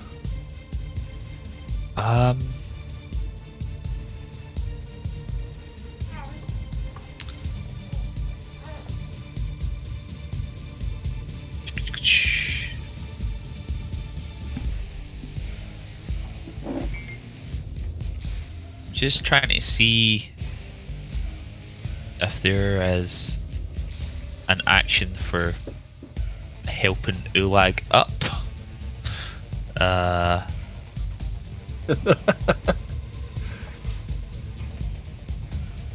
Not really, not much. They are knocked prone at this time. Because I know, like, picking something up, like an item, as an action. I just don't know if that would apply to an ally, like pulling them onto their feet. Nope. You should just run. Yeah. Okay, right. First straight act. So that's my first 25 feet.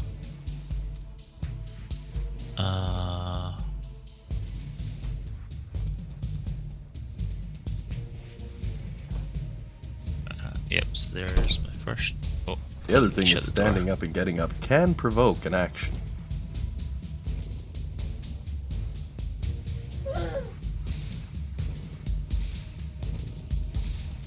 So that'll be 50. Then my final stride action to behind that pillar.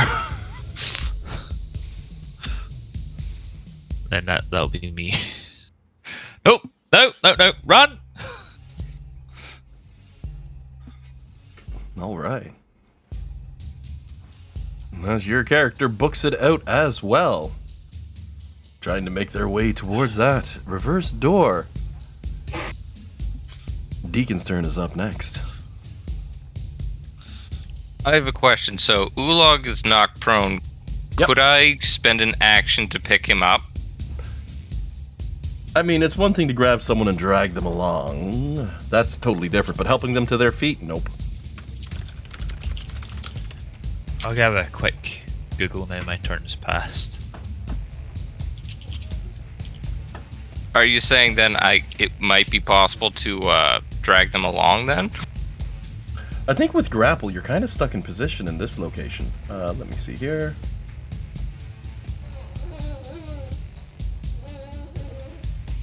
Yeah, grappling in this one pretty much just restrains a target. If you move or your target escapes, they're no longer grappled. So you're kind of stuck on that one. Don't worry about it. I can pick myself up and run as well. I would Alrighty. just get out of dodge. Dragging I'm and- going to use... There's a whole thing about dragging and doing all that, but it becomes slow. Alright. In that case, I'm going to spend all 3 actions just booking it. You may want to spend an action to disengage first. That is a good point. Thank you. So I will disengage, then 40 feet of movement.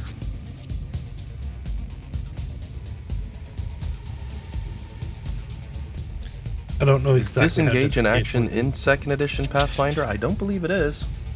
I think you need to do like I think this is step action you take that doesn't provoke. Yeah, it's like a 5-foot step, so you could like step out. Yep. Which takes a full action itself. That movement won't protect, so long as they don't have a 10-foot reach. That could be nasty, hey? But 5 feet out, and then you book it, you don't have any trouble as you can stride twice with your remaining.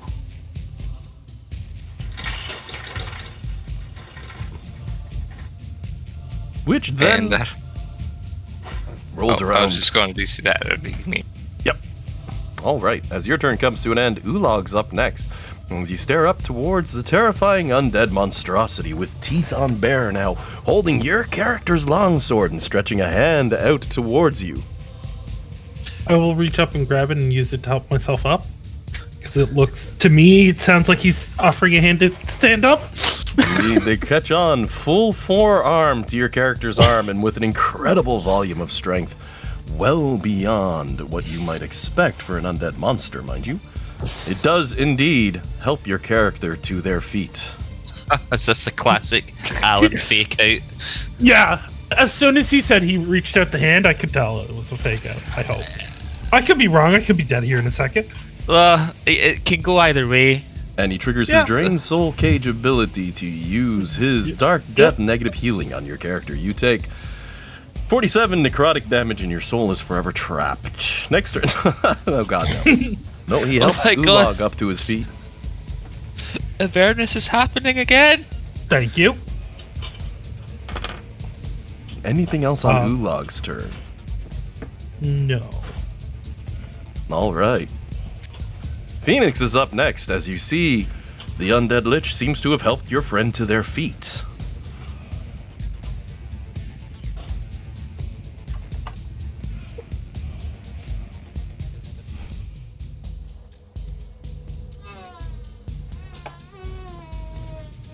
I'm just gonna wait and see what happens.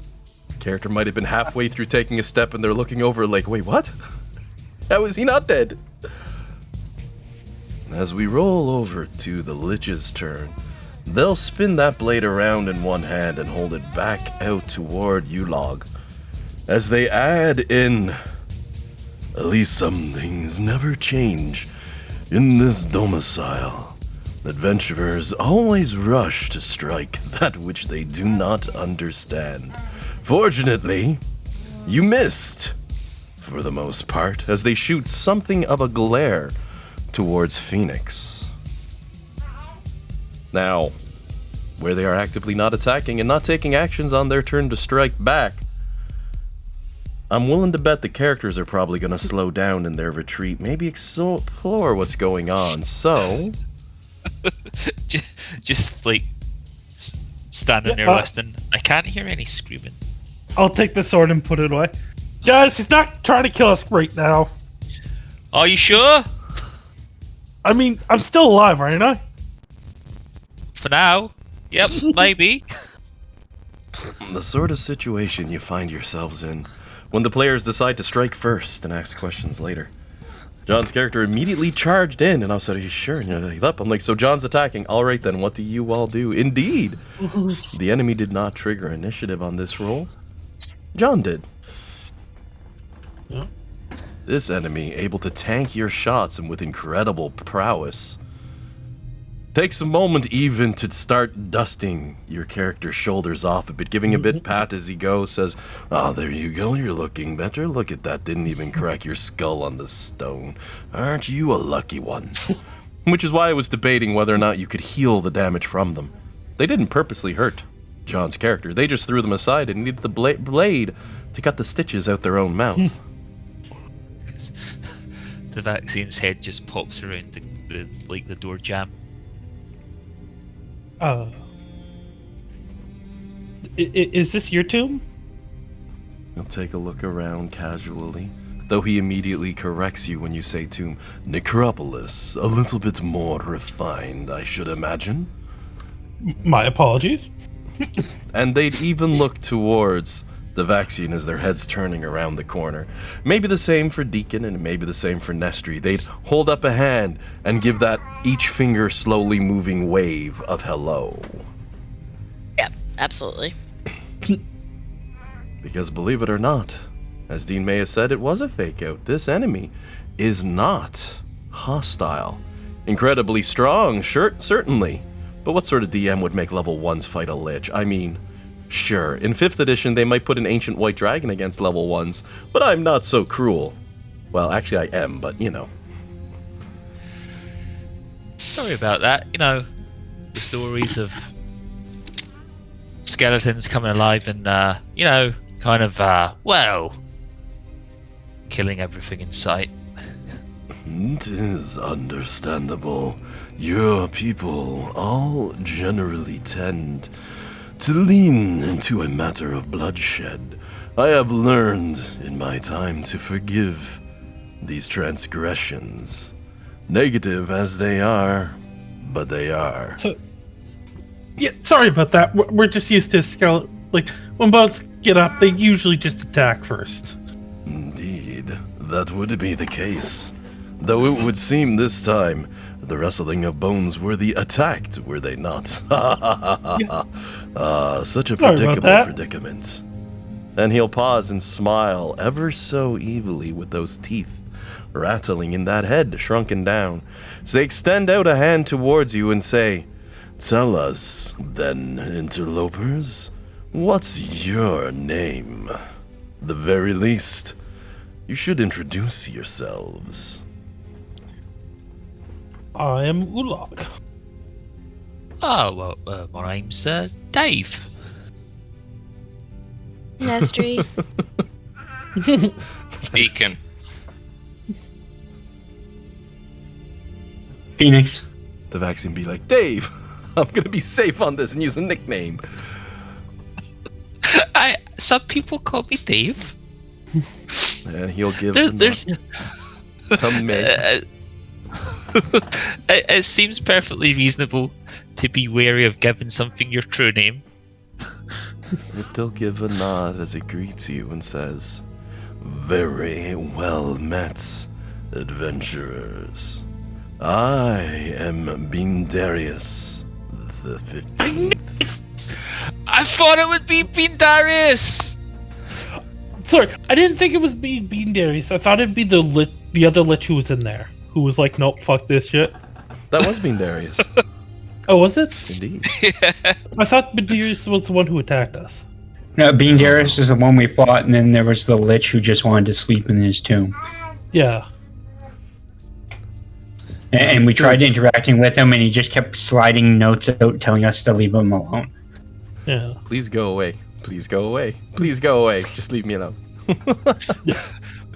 I can tell you are in the level 20 range. Nah. As it turns out. Well, he's mostly a reference back to that character, certainly. For our new player saying, "What the hell? The team messed with a lich at one point, broke through the defenses of their base, tore everything in their path aside in what was essentially a side quest for fun. When they made it up to the lich, well, actually, you know what? This one is going to look towards the team and say, I can see the confusion in the eyes of you mortals. It has been a long time since mine had set foot upon this world, strange as it is, divorced from the magical powers that once made it whole. But do not concern yourselves with the inner workings of my necropolis. My powerful army means no harm to mortals. We merely exist. For a very, very long time ago, a group of powerful champions faced me in combat, and I requested that they not annihilate me, that they simply allow me to move along my way. Some time ago as this was, and by chance they allowed me to do so. Verily, it changed my outlook on the world, on the way things were. Must this side of the coin be so evil? And I thought to myself, no.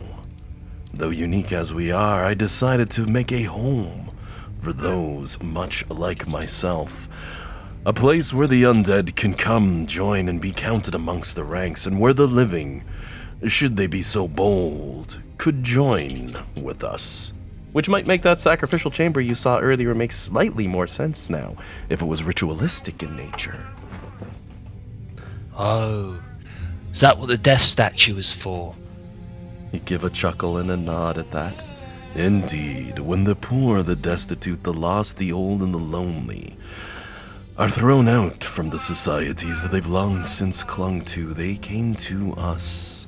Though, to be honest, it was rare I would allow any to switch over to our side, as it is truly the end of one life and the start of another, a certain gift, as we view it, a curse, as others would say. But regardless, as they'd make a few steps towards their throne, turn around, and casually take a seat.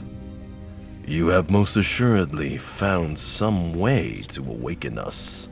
This surprises me, for this world does not contain the one sentient capacity of magic that I so desperately need to survive.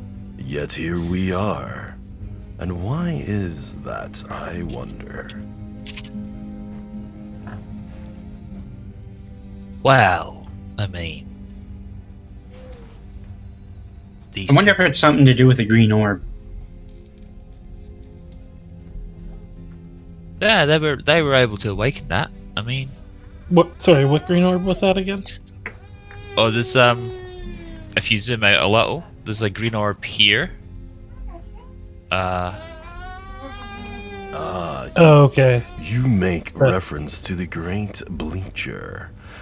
Sometimes these old bones, the skin would eventually wear and not look its best. We give the option there, through the personification of the sun's might and the moon's brought together, to tear the very skin from a form and leave but the perfect skeleton behind for those who truly wish to throw off their mortal coils and ties. It also does a wonderful job of keeping said bones bleached to a peculiar clean hue, similar, I suppose, to what you would refer to a suntan. Oh, it's clever.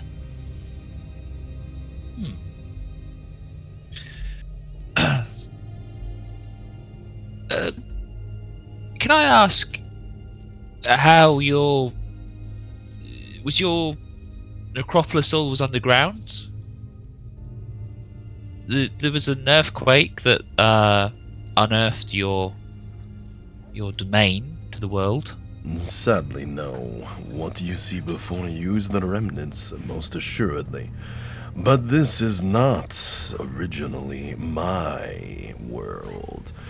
My kind remain in the one place that we would find safety The deepest, darkest layers of hell, where mortals like you dare not tread, but where my kind would find peace. Sadly, there came a time when a great cataclysm overtook our world, and the very essence of it was being destroyed. Faced with little options, I moved my people, my home, here. But this world was not one that supported magic, so until recently, I have been sleeping, you see.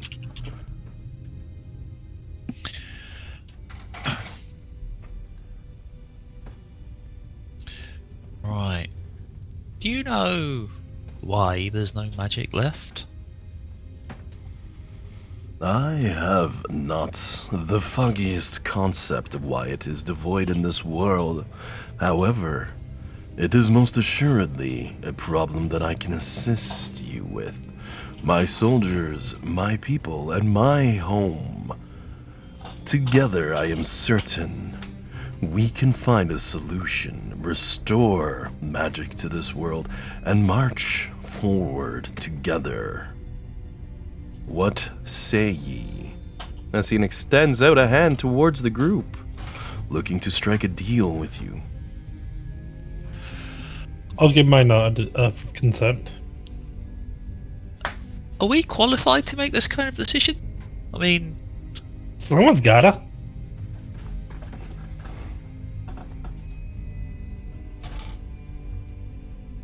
that's true, I guess. I just didn't know if we should maybe get a city rep official down here and... Yeah. Well, They drag their feet too much. maybe with kind of I'd inquire as to what you mean by march together and reignite magic. What would that entail? No sacrifices, ideally? He gives a slight chuckle at the concept and shakes his head. Only those who are willing to convert and those that we believe would be an asset would find their way. I can understand your wary style. Normally those of my content would sooner tank you, string you up, cut you down, and twist the very will of your being until we have it under our control. But such things are not kind. Freedom is the right of all sentient beings. No, I seek nothing of that, but this isn't a world I can freely walk about in. The easiest way to know peace is to make it, not hope that it will come to your door. I seek adventurers like yourselves, strong, intelligent-willed beings, who can assist me, who I can assist in turn. And together we can find out what has killed the magic in this world and bring it back. Because for it to be asleep for so long, and now once again reappear, well, I'm sure it's no coincidence that the five of you come forth with it so readily. Oh, that sounds alright then. Yeah, we'll help you out. Question. We found a torch in an altar. Magical torch.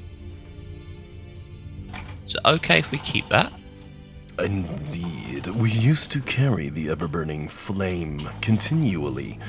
Many of our kind generally dislike fire, so it is easier to have a flame that will not cause harm.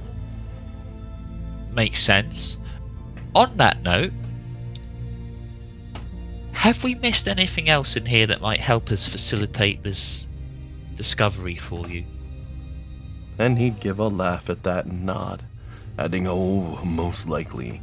There are more areas within my necropolis than you might be imagining. However, from what I'm understanding now, it appears as though we would have a deal. But a deal is only a deal when struck, my friend, and I do not know the customs in yours, but... And he's going to extend that hand out again. In mine, we show trust through an arm shake. At this point in time, I will take it, because I've kind of been waiting for other people to agree, but no one's disagreeing, so I will take ownership of the deal. Well, one character brave enough to reach forward and shake hands. They've already touched you character one, so it's probably not that Yeah. big of a shocker, Mike. Yeah. Do we all have to shake, or is like one person good enough for you? They'd be No looking disrespect. for a sign Bean. for all of them. Oh, goodness. I'll shake your hand. I mean, I've never shook a skeleton's hand before, so this will be a bit odd. Maybe it's that one group where everyone puts a hand in, everyone grabs another person by the forearm in a large circle. Something of the sort, but essentially it has to be a unanimous decision to make an ally of these undead. Might just be the strangest army you'll ever have fighting on your side in a D&D campaign, but sure, the undead extend a hand towards you.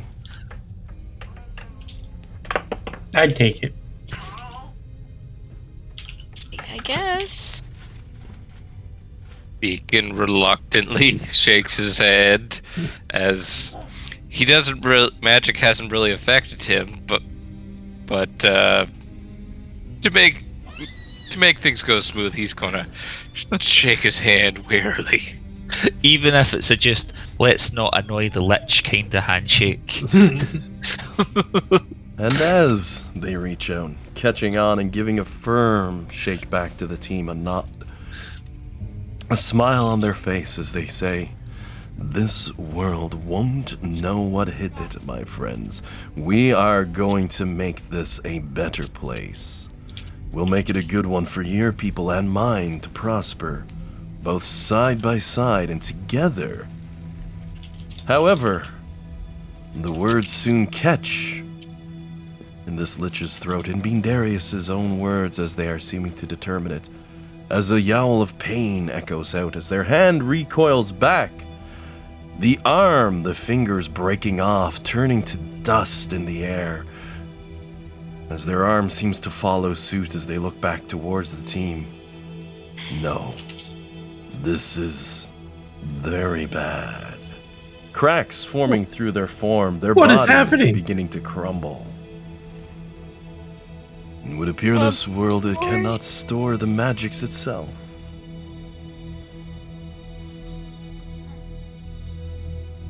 Are you gonna be okay? He'll give a dry chuckle at that, as you see more parts of him beginning to crumble, twisting as his left hand twitches. Oh no, I am afraid this is very bad. Where this world is devoid and divorced from magic, I may have overestimated myself. Whatever force you've brought in here to restore, well, and at that you feel the very ground below you begin to tremble. The area shifting, stones twisting and beginning to collapse from the ceiling as he gives a How do slight we chuckle. It appears as though the world itself is rejecting us, as it doesn't have the magic to sustain us. Listen closely, adventurers, for I have not time. You must escape from these ruins as fast as you can. For my children will awaken, but without my power to guide them. The crown on their head tilting as their skull begins to collapse. They will be as ravaged as animals, and they will cause you nothing but pain. So get out of here while you still can, but take this with you. Despite what must be incredible strength of pain, they're still able to speak as they drive a hand into their chest where their heart would have been, pulling out what almost looks like a sweet potato. I will grab it. How do we bring you back? Unfortunately, you receive no answer. As you grab the sweet potato, their body turns to dust and crumbles upon the wind, as the entirety of this area shakes beneath your character's feet. Is it? Before we start to running, did they by chance have their spellbook with them? Oh, I'm sure they did, but it's also turned to dust. And the crown? Indeed, dust, their entire body fading away, crumbling before you. Pretty much dusted that. just like Thanos style, because without magic enough to support them, this world is rejecting them. And as they've warned you, so this whole building goes as well. I've already started an initiative timer if you all want to roll in. Because you've got a bigger problem. You thought, oh, we didn't have any fights leading through this dungeon. Huzzah, that's lovely. But you can see over your shoulder, at least Nestri can. She was first to exit the room, so those bones rattling outside of here are shifting and twisting and turning, forming soldiers between you and the exit. And that's just this first zone. There's no way I'm gonna roll as good initiative as I did for the fight that we did not have. Blame John, he started that fight. No, it's okay. I probably would have done the same thing, honestly. Fair. You have done not a criticism. You've definitely done that in the past. Yeah, no, I don't take it as a criticism. It's just true. Yeah, we've all been there. I did it just recently in a D&D game. Actually. Yeah. Undead, you typically don't go, oh, they're going to talk to us. Oh no, Sadness Chan. Oh, she's back. You meant to do that. Oh my goodness. I've noticed that occasionally in person when something's sad, I go, Sadness Chan. I don't know why, but that's something I've started because of you, Alan. Just so you're aware. Nice. Sadness Chan's a fun time. For a new player, if you roll a 1 or a 20, she'll comment. And she's snarky and she's rude, and we all love her to death. It's not every Nice. time, but it's most of the time.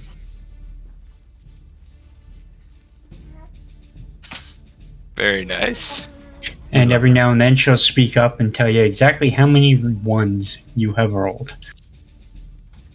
It keeps track of how many ones you've rolled. Well, as you can see in the next chamber beyond, and I'll be rolling enemies in and out depending on a room that you're in. At a glance, you can see a number of skeletal guards having risen up, their bones reassembling themselves, wandering without command, without control, and without their blessed sentience that their lord would have provided. As you have a singular goal, to get the hell out of here. This place isn't just collapsing, it's being deleted. The world itself is rejecting it. And if you're all stuck inside, well, it won't be a good end to your character's story. Do you imagine this is how the campaign ends? We just don't get out in time. But 15 years later, everybody's character is reborn anew. Boy, that'd be some way to end it. Oh my goodness, that'd be cruel. That'd be hilarious. Like, obviously, if we don't, like, actively try and get out quickly, you'll be like, consequences are consequences. Oh yeah. Like, but it'd still be hilarious. You're on a time crunch, but it's not a huge one at least. So, as we begin this battle, Deacon is up first.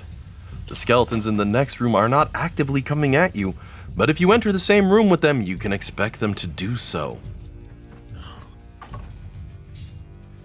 Well, not wanting us to get eventually ganged up on by skeletons, I think I will use my sudden charge feat to move up twice and attack that skeleton over there. And to make life a little easier for the players as well while you're prepping, I've drawn a red line on the map. That's your exit line for those looking for the quickest way out. So you're going to charge in and swing at the unsuspecting skeleton. I'm going to give you a +2 circumstance bonus to that hit because the skeleton's turning around like, what? Not quite expecting the fight as you charge in against them. Excellent.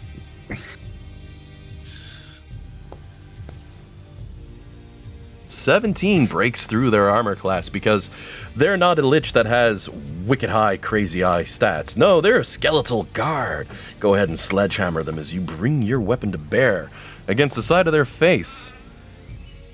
Your bastard sword slicing through for 6 points of damage. However, being an undead busted monstrosity, you hit the feeling they seem somewhat resistant to the amount of damage you're dealing. They only look injured from the shot as they take much of the blow. Also, if you hover over an enemy, Dark Souls style, you'll see above their head their stats, whether it's unharmed, injured, etc. Closer to dead, the closer to red.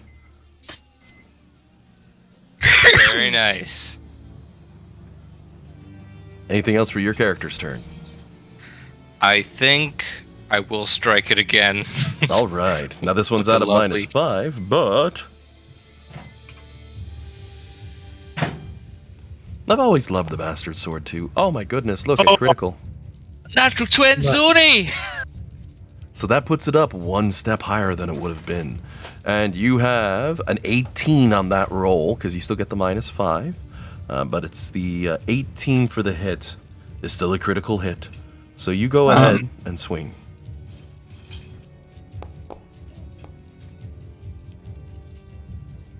For 16 points of damage. Sensing that the enemy had some form of resistance, you decide, well, you know, it can't resist it if I pile it on. And with one clean swipe, you annihilate that skeletal guard with your second shot. And before my turn ends, I'll call out to the party behind me. Careful, skeletons blocking the passage.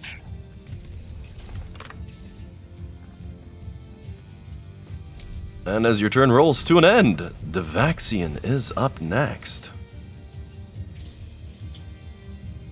Alright. Now, I'm going to roll these enemies in, but they won't take action during this first round of combat. The players have something of an advantage in that regard.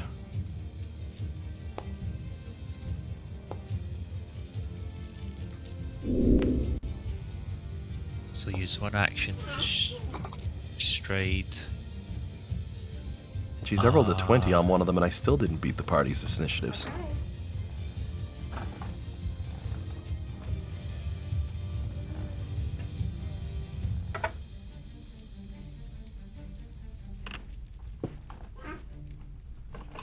My second action. I'll stride again.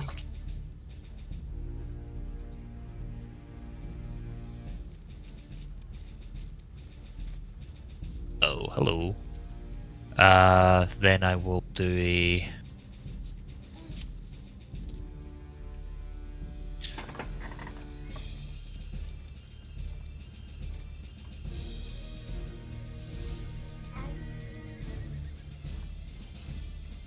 I'll do a exploit vulnerability on the skeleton in the hopes of learning some info.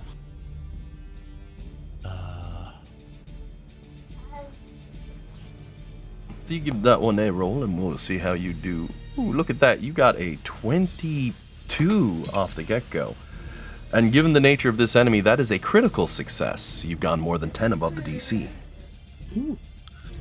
Oh, nice. You want me to just put that text in the... Oh, definitely. There's too many small pieces for me to remember on that esoteric lore, but you've got a critical success. You know its weaknesses, and you... Let me see here. Resistances, weaknesses, and immunities, including the amount of the resistances and weaknesses, and any unusual weaknesses or vulnerabilities. So, in short, you know that it's immune. You basically know everything as if you looked at a character sheet for that creature when you look at that, hey? I love it. You know, as a skeletal guard, they are immune to death effects, disease, mental damage, paralysis, poison, and being unconscious in general. You also know they don't carry any generic weaknesses, but they do have 5 points of resistance for cold, electricity, fire, piercing, and slashing damage. Sweet. Okay. And as for anything special, I do not believe there's anything else. Because, yeah, the applicable lore is a DC 11 on these guys. Okay. Cool. I will... How much could I realistically say to my allies? Also, as a Don't note, use... negative healing for this enemy. Negative energy heals it, positive energy hurts it. Okay. Cool. Don't use necromancy. Use something heavy and blunt. I'll pass on as many of those, as much of that info as I can, with realistically within 6 seconds. And that will be that's my actions all done. All right. As we move forward, it is Nestri's turn next, because as mentioned, the guards don't act on this turn. You get the advantage of rushing into this room with the door already kicked open. Sorry, I was just coughing. Oh, You no could worries. hear. It is more important that you can breathe, so you don't even worry. So I'm gonna take one stride, All right. and I will take another one. It's 25. And should I be able to see the skeletons on the screen? Because I just see like random bones all about. Oh, I see them now. Yep, there should be one. I'm just gonna. Yep, I'm just gonna. Oh, that's one right there. I'll shoot that one. The one to the south? I'll try or- to. Oh, wait, the one to the far west. I see at the door. You go ahead, let that fly. You do know they have resistance to piercing damage as a note. Yeah, I don't really have anything else to do though, so it'll be yeah, I'll just try to shoot an arrow at this one. By all means, you let that fly. Just a regular one, because I don't have the action economy to do any of my cool tricks. With a 24, you definitely have nailed it, though.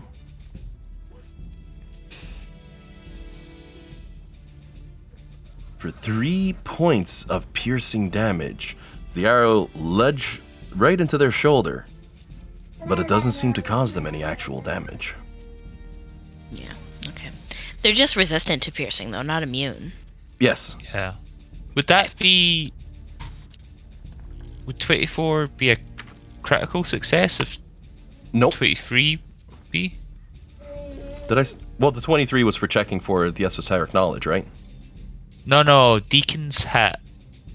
He got a 23 on his to hit, and it He was... rolled But a that was a natural natural 20. 20. Oh, right, okay. No, he aced it. His first run in a turn.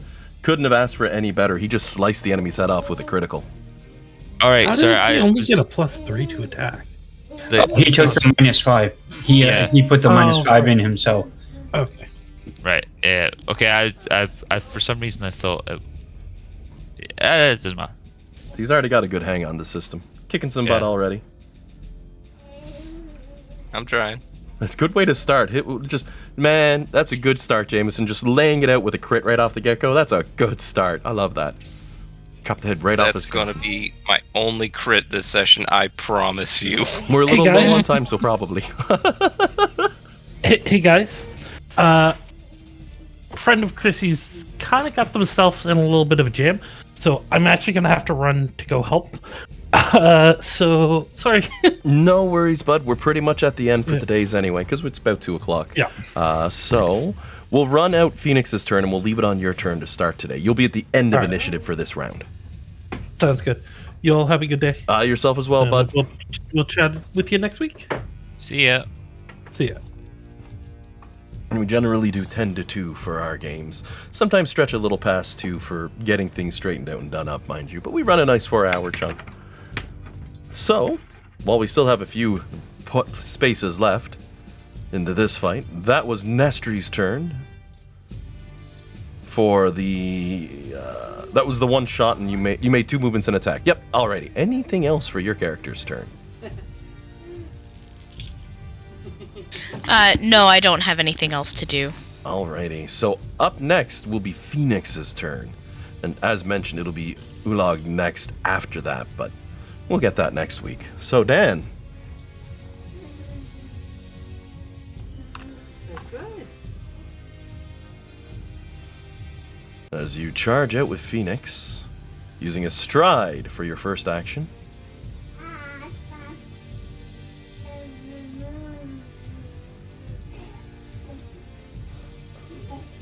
All right, I will use. Where is it?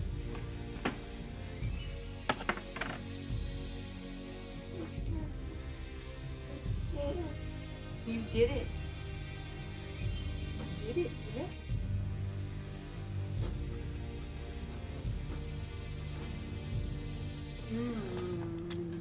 I will use an action to reach spell, doubling the range of my next spell, and then I will use Force Bolt Alrighty.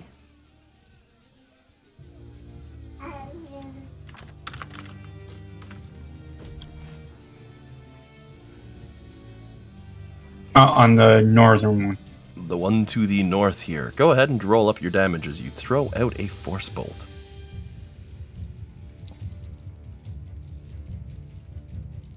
Four points of damage is enough to outright kill that one as you shoot a bolt through their skull head, exploding it in one clean go. And that's everything.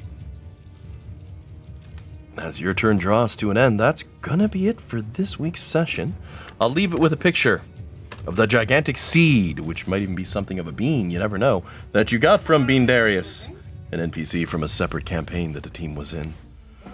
Seeds of the future lie buried in the past, if I were to quote some geeky Transformers, but that's a pretty good spot for us to cut for today's game, with all of you presently running for your lives, fighting against the collapse of this building and the undead waiting to try and kill you on your way out. And the nice thing is I can just leave that hovering there at infinitum. Makes life easy. Well, that was super interesting. I didn't expect to see Bean Darius again. Yep, he was my little ace in the hole. Shows up to say, together we will be strong. We will do good in this world. We will make a diff. Magic doesn't... Did I just disconnect myself? Damn it, I stopped streaming and it kicked me off. Or I tried. I thought it was my headphone dying because my headphone's about to die.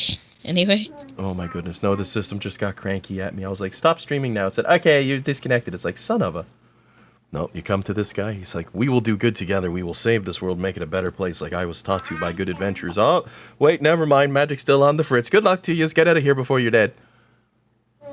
And you wonder why you were able to tiptoe through this dungeon to this point without having to do any fights. It's because I make you run a gauntlet on your way out. We should have been destroying the skeletons along the way. You see Yeah, one standing up with like half broken head and you're like, damn it, it wouldn't have worked. Yeah. And you know what the most upsetting thing is for my OCD is that we won't get a chance to see all those side rooms. Indeed. I can give you a copy of the map, though, so you can see it out yourself in Dungeon Alchemist, of course. Yeah. I'm going to try and use Dungeon Alchemist for a few of the maps wherever I can. Some of the more scenic ones, maybe not. I might grab a few from history, but yeah, that's a pretty good spot. You all need to GTFO and get out of here alive. You've got a few encounters left to go, because you saw bones in lots of these rooms, and by now, a few might even be wandering the hallways. But yeah, I liked my little fake out, which is sort of a warning, I suppose, as far as it goes for Jameson, because now you know, every now and again I like to subvert what you're going to think is going to be the obvious moment. To pull something like, no, this alternate thing, which totally makes sense and is kind of unique and cool, this is what's happening. That's pretty cool. Makes it so it's a little harder to expect what's going on. And John likes to sometimes say, I know it, I knew it was going to happen. And he'll make guesses, and sometimes he'll be way off base. Other times he's spot on, but don't get me wrong, that's the fun thing of a story. You'll often see that climax right before it hits you. You know what's coming. But I think that's about what I got for today's game, and I gotta jet myself anyway. Little bit of shopping to do, and then I'm gonna relax, because everything's gonna be partially closed today and tomorrow, so if anyone's gotta go, enjoy yourselves that long weekend. It's a 3-day, right? Yeah. Yeah, I think for everyone except John, maybe. Oh, that stinks. I feel bad. I worked yesterday. I work tomorrow. I hope you Oh, get you some do? bonus pay Oh. for it then. No, it's unpaid. Damn it, I knew It's they'd not do a that. paid holiday. It's business holiday is what I like to call it. Oh, we got some comments here in the off. Fly, you fools! I love it. I missed that. One thing I will throw out, and I'm gonna throw this in the general, and this is for our new player. I'm not sure if Dan gave you the link, but that's my YouTube, Al's Replay. I'll be throwing our D&D adventures on there as we go, and it would help if I stopped the recording now.